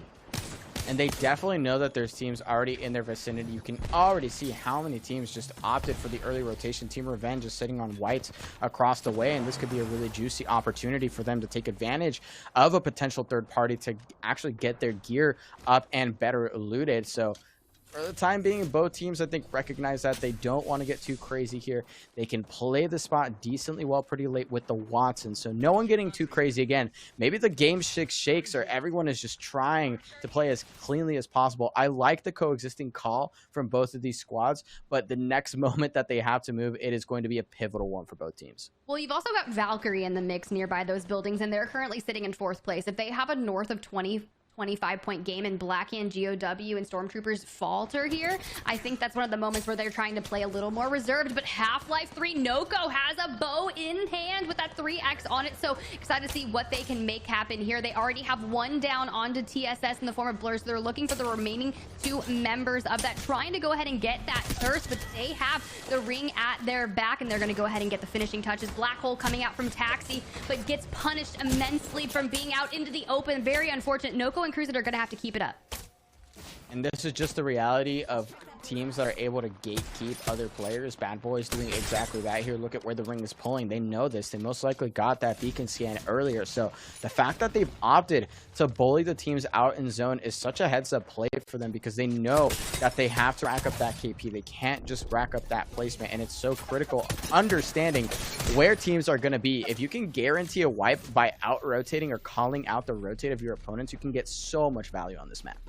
So much value indeed, but you are fighting 2 to 3 different teams here. I've seen downs onto Half-Light, downs onto Skies, and just trying to actually keep the dream alive, but they're staying relatively healthy, so dealing a lot of damage while withstanding a lot, in particular Rambro in that Beast of the Hunt, on the hunt within mere inches of their life, dealing the final blow to Skies as they will be eliminated, turning back and immediately trying to get the nails in the coffin for that team. But Blackhand playing it incredibly safe, and I respect that decision out of them. They can look and find a lot of that information as we see the ring pulling still out on the south points of checkpoint. But this is a lot of that no-name POI, where if you don't get into it, you will get gate kept. Because see how the mountains choke. But Valkyrie going to get engaged here. The EVA 8 shots going out, and a charge rifle hip fire is not what you want. But when you are literally in 4th place, you've got to keep it in. So now Lane, the withstanding Valk, trying to make something happen. This is GOW pushing in, so you are looking at your 2nd and 4th place teams fighting. Yeah, and that's brutal. We saw there how this building can absolutely punish teams, even if there's no engaged. GOW right now trying to farm up those kills, and they will find a kill onto the last member of Valkyrie. So Valkyrie will not see the light of the rest of this day for the time being. And GOW now, I think that arguably this position that they've taken is really going to suit them. They can definitely outfight teams. Anyone that decides to walk up on them, they have the potential to outfight really realistically, from what we've seen so far, 8 out of 10 times. And I do also want to call out that the duo of TSS making their rotation kind of by force actually finds the last member of Half-Life 3. So Noko's team will be eliminated from game number 6 and I believe 15th place. Very unfortunate, but now as Valkyrie goes out, so does the 6th place team. Lock it in. So GOW doing what they need to do in this early game to set themselves up for success and find themselves in that auto qual position. But the only other team that can really do something about it is going to be Blackhand and Stormtroopers, both still alive and well. Blackhand able to pick up 1 elimination and playing it incredibly safe on the outskirts. You talk about them putting themselves in a position where they can hold the back end and making sure that it's clear. They are doing so on the high ground in the rock, putting out some nice damage on a nearby Valk ulting team that is looking for some repositioning moments. And I just think playing it safe is going to be great, but GOW found a well-needed 3v3 to give themselves some eliminations. So now the points must be incredibly close. And that was actually Team Revenge making that rotation potentially to get this ring number 3 beacon and figure out where they want to play. Though I think at this point teams have a pretty solid idea, though. Looking at how these rings play, I mean, they float whenever they want to. So Team Revenge maybe opting to scrap up a little bit more loot, grab that beacon scan, and yes, indeed, they're actually running the crypto and the Watson. So deep zone team, and now they have that information, so it'll continue to pull in their direction. Actually, that's big news for them. And we've seen a lot of teams in Pro League finding some success with the Crypto, Watson, Valk, and I feel like it's one of those things that hasn't been super well adapted, but you see it on the Guard. Atlanta Premier enacts this team composition, and I like it when I'm playing it. I don't like it when I'm alone Watson and a Crypto is walking up on me and EMPs and ruins everything that I've worked so hard for, but that's what we want for Team Revenge. We want them to have that success with the Crypto EMP, now garnering that loot that they have available to them within this building and setting up shop here. But Blackhand just staying incredibly patient, doing what they need to do. And I think that the issue is if it's almost too reserved, all of these teams that are occupying a lot of the space in front of them, they're going to have an interesting rotation. And I like right here what I'm seeing. Setting up shop there in the IMC Armory. Once you finish that IMC Armory, if you don't take the kind of launch pad out of it, you have any time to wait and utilize that, and that can give you an actual free rotation. And in terms of free rotations, it looks like this squad that we're seeing in the middle here in green, Gyozi, Chicas, and I believe that's going to be the rest of the LATAM team that we've got in this lobby. They're actually already deep in the middle. There's actually one building that sits currently in front of the next beacon, or the next ring center, excuse me. So they are there mega early. They do not want any funny business with their rotation, and I think this is where we're going to start to see it. Again, we're going to start to see a lot of those Valkyrie ultimates that are a little bit wild, maybe don't have the most exact game plan. And speaking of teams that are well outside zone, we still have all of TSS out in the north side. I think they're doing just fine coming out, but Bad Boys in a little bit of a scuffle here. Rambro in ultimate. That's going to be on to TKC. A lot of ordnance going out. 2 arc stars and a frag trying to withstand a lot of the damage. We've seen some great movement out of TKC, but they're just kind of being forced to back up. Exhibit going out, but they've lost 6 here, now being thirsted. So they're going to have a nice little shield swap onto that, but firing into the Bangalore smoke, trying to make something happen. Bad Boys having all the advantage into this fight. Shout out Dia for keeping me sane. That was actually no name that went deep into zone. But right now, Bad Boys has no business near the middle of zone. They are hungry for these kills. And again, those opportune fighting moments that they can pick up a lot of that KP from. They know that they're confident with their loot. 3 purples, not too shabby at all. They have a composition that can fight. And already they're shoving TSS, who's had a very rough game so far. And it might get even rougher as Prodigy, not Prodigy Esports, SMP is about to walk on them as well.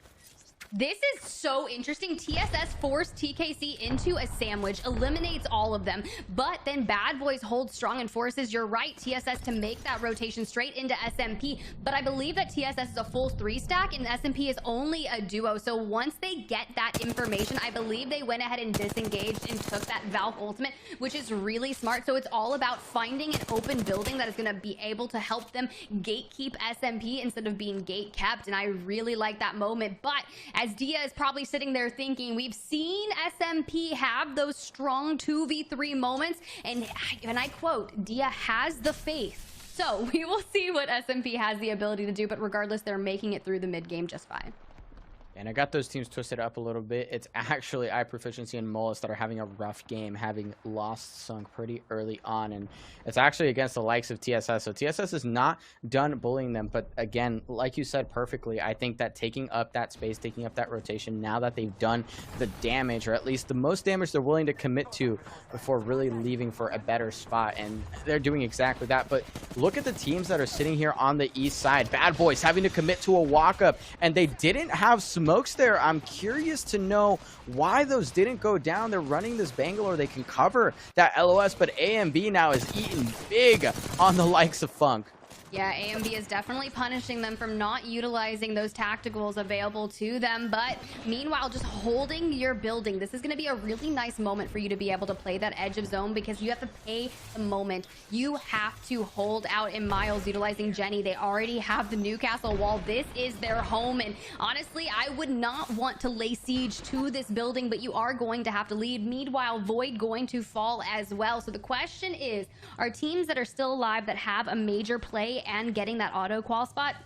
Stormtroopers, GOW, Blackhand, all still within this lobby, setting themselves up for success. And those are some just beautiful Watson fences. I feel like I'm in my whatever geometry class I was in high school. I don't remember when I took geometry because sometimes I don't do math. I definitely don't do math here, and I don't know my shapes. But Prophet being absolutely punished from overextending and peaking just a little bit too long.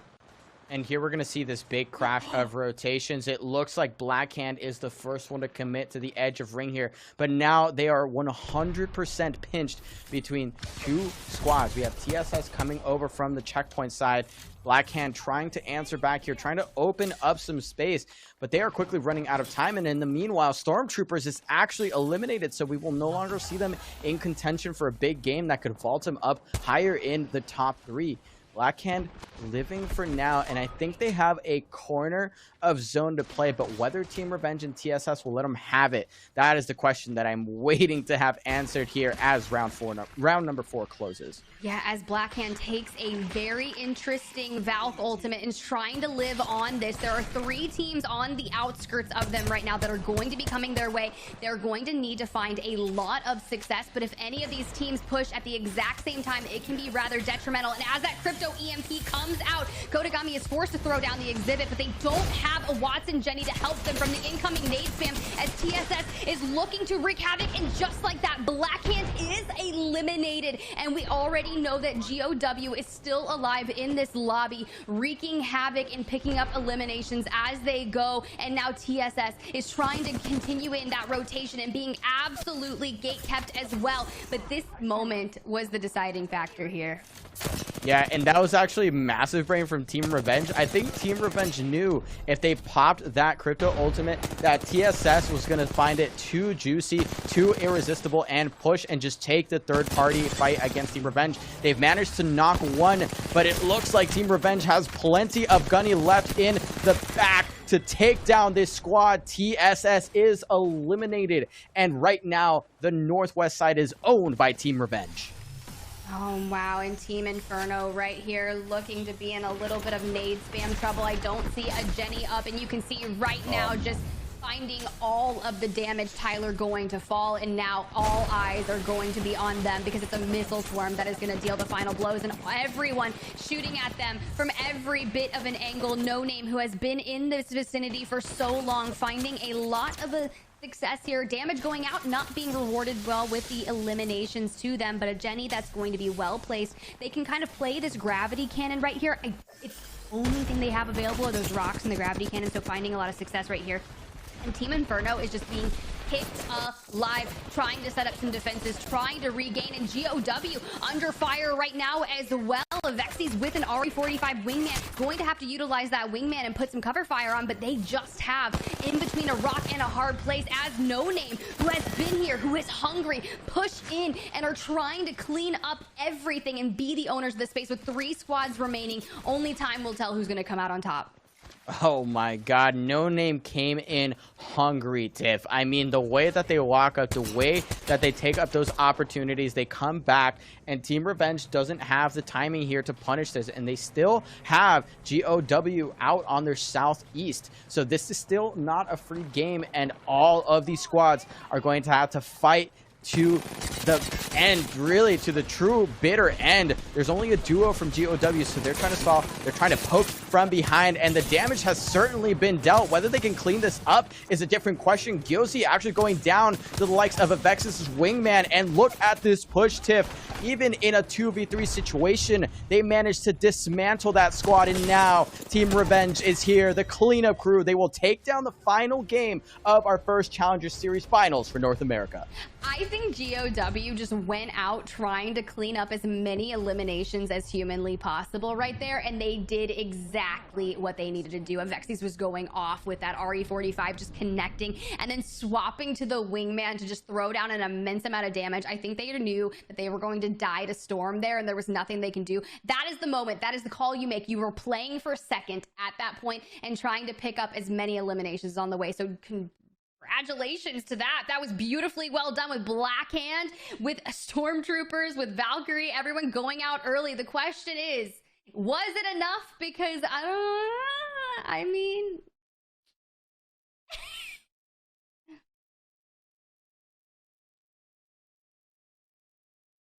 Looks like I am not having as much sound as I had hoped. Excuse me. Yeah, I mean, it was really tough to really tough to watch some of those fights that were kind of pivotal for some of the squads we were watching out for, some of the squads that we knew had the potential to really jump forward in the standings. So for them to go out early and for all of the middle of the pack, and specifically the teams that are sitting right in that like 5th through 9th range came to play. I mean, all of the points end up mattering. So they played a huge game. There are many of those teams, in fact. They did. A huge game indeed. But let's go ahead and take a look at some of the replays that are available from that game that we just watched. We had some highs, we had some lows, some strong starts from a lot of these teams, such as Blackhand, TSS, finding a lot of success, changing up their drop spot POI, really helped them for the longevity of this Half-Life 3. Noko on the bow, looking like Legolas, finding a lot of success, but unfortunately it's Bad Boys who are going to be the thorn in the side, taking out multiple teams, dealing immense amounts of damage throughout, and just finding a lot of success in their micro fights. But it's TSS who came in and dealt the finishing blows to Blackhand early on.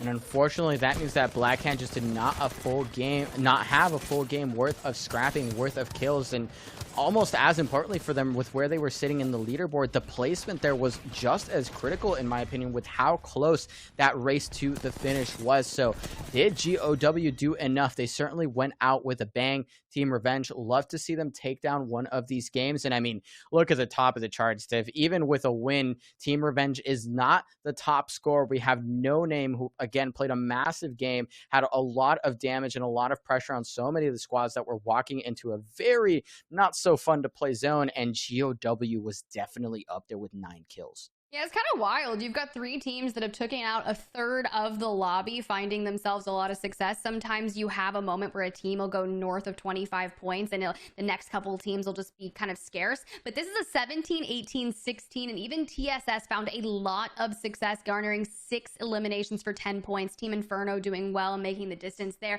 But the question is, how does this kind of make an impact on the leaderboard, and who is going to find themselves with that auto qualification spots in Challenger Circuit Weekend 1? This is the first finals, so we are just getting a taste of all the action. Let's welcome back Dia. Dia, we know you were sitting there waiting to want to put your thoughts into this. Welcome back, man. Not only was I sitting there waiting to put my thoughts in, I was sitting there just doing math. I was beautiful minding it up as the placement points were rolling in. I was so on the edge of my seat, but I sit on a ball. What? I was on maybe not an edge, but a tangential surface of this ball, because good God, watching GOW sneak their way in makes me really excited to show you guys the leaderboards, because I already know what to say because I did the math. So let's bring them up. GOW walking away with the first place, baby. Look at it, Spider Tip. Ain't it incredible?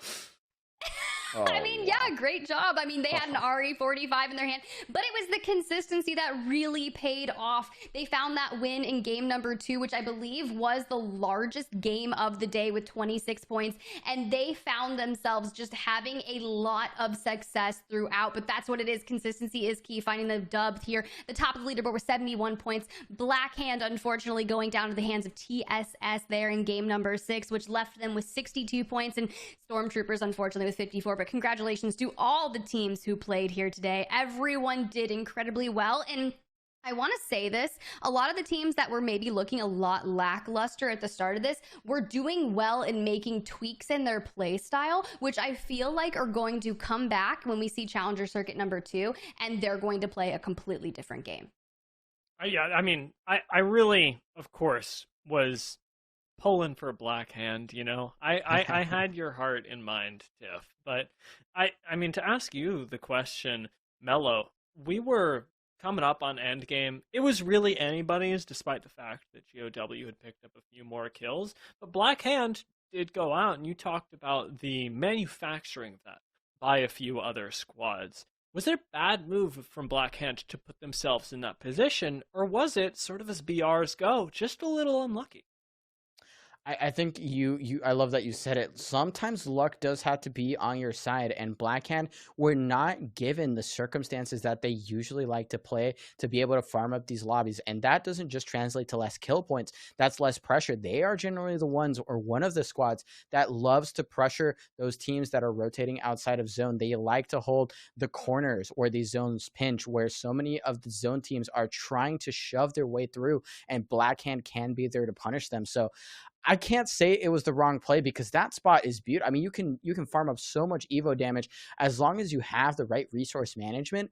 I think Blackhand had some potential there, but that ring pull, I mean, for those of you watching that map stream, it was brutal. I can't imagine how heartbroken it must have been to see that pull out towards where ultimately GOW picked up the last couple of points that they needed to take first place, and Team Revenge taking down the dub. It begs the question, of course, how these teams will continue to adapt throughout the 4 challenger circuits that we have. Well, GOW won't be joining us for those because they have automatically seeded themselves into the preseason qualifiers with their performance today. We'll be seeing Blackhand again, and we'll likely be seeing them adapt throughout all 4, or rather, now all 3 of the upcoming challenger circuits. Thank you so much, Tiff and Mello, for joining us, for giving us some incredible casting for the last game of the day. But now, I'm going to be, I suppose, very shortly taking it away to an interview. So before we go, it's time for us to say our goodbyes. Mello, I'll ask you first of the day, what you enjoyed most, what game particularly you had the most fun in today.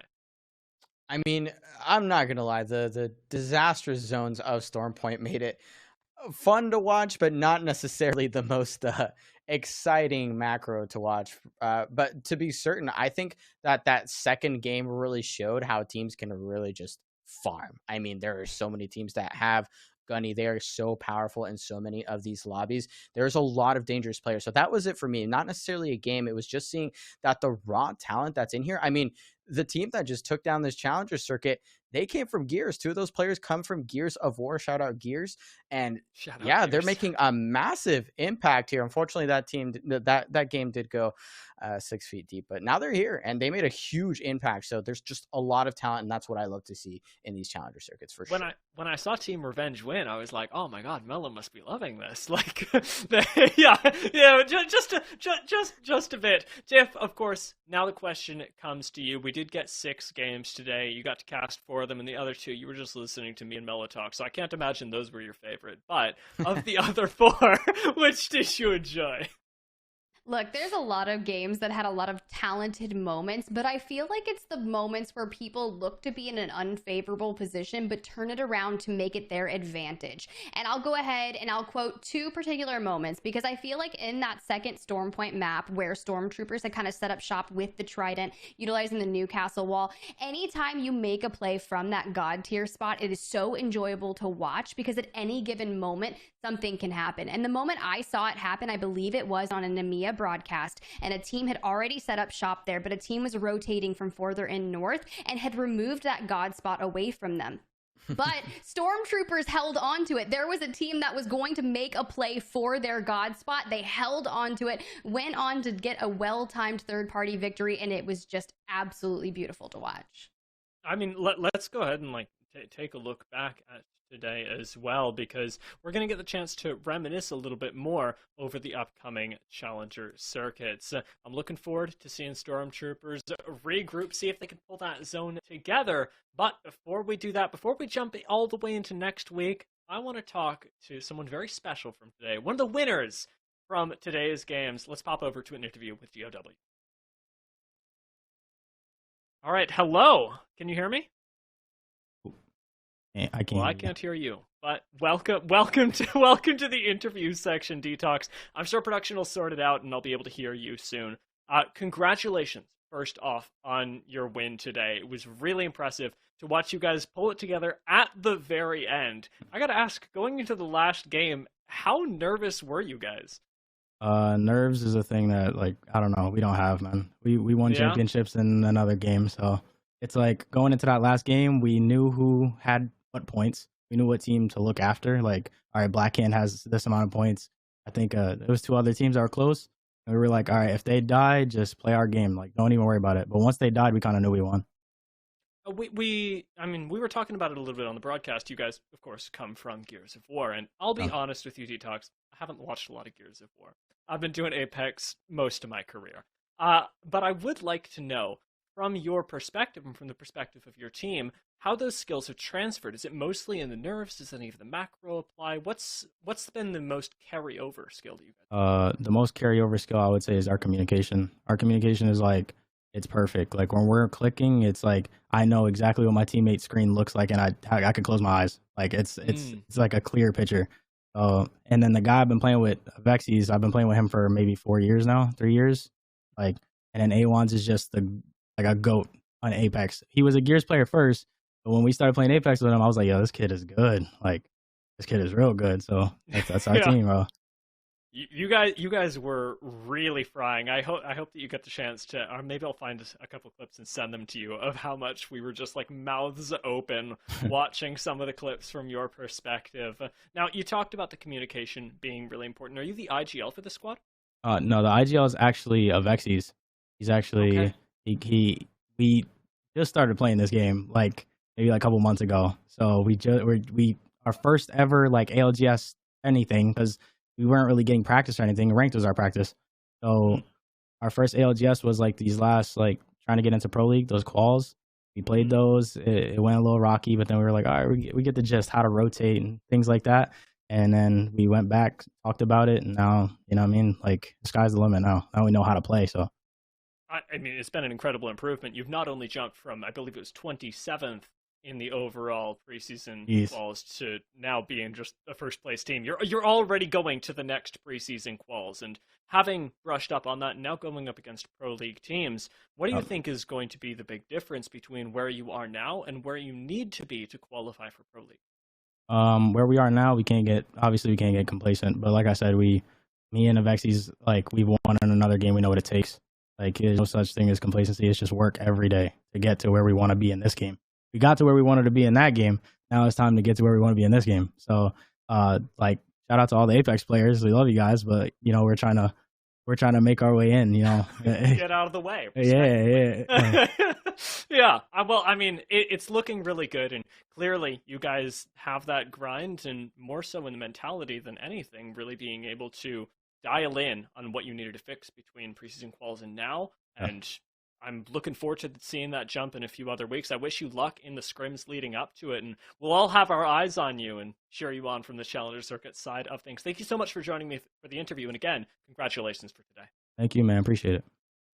All right, well, that's going to be all for Detox. Thank you so much, not just to Detox, but to everyone for joining us today, as it has been yet another banger day of Challenger Circuit where we see these players' stories get told. Watch out for GOW, because they are going to make waves in the preseason quals going into Split 2. Keep your eyes on those scrims. Support all of our players that you saw here today. Let them know in their streams how much you enjoyed their performances, because it means the world to them, and it has meant the world to us to have you here. Thank you again to everyone who tuned in, to our players for giving us some incredible games, to the production at Torchlight for making this possible. And we will see you next time, as the following Challenger Circuit will be on December 5th. We'll see you then for Challenger Circuit number 2 here in the North American ALGS.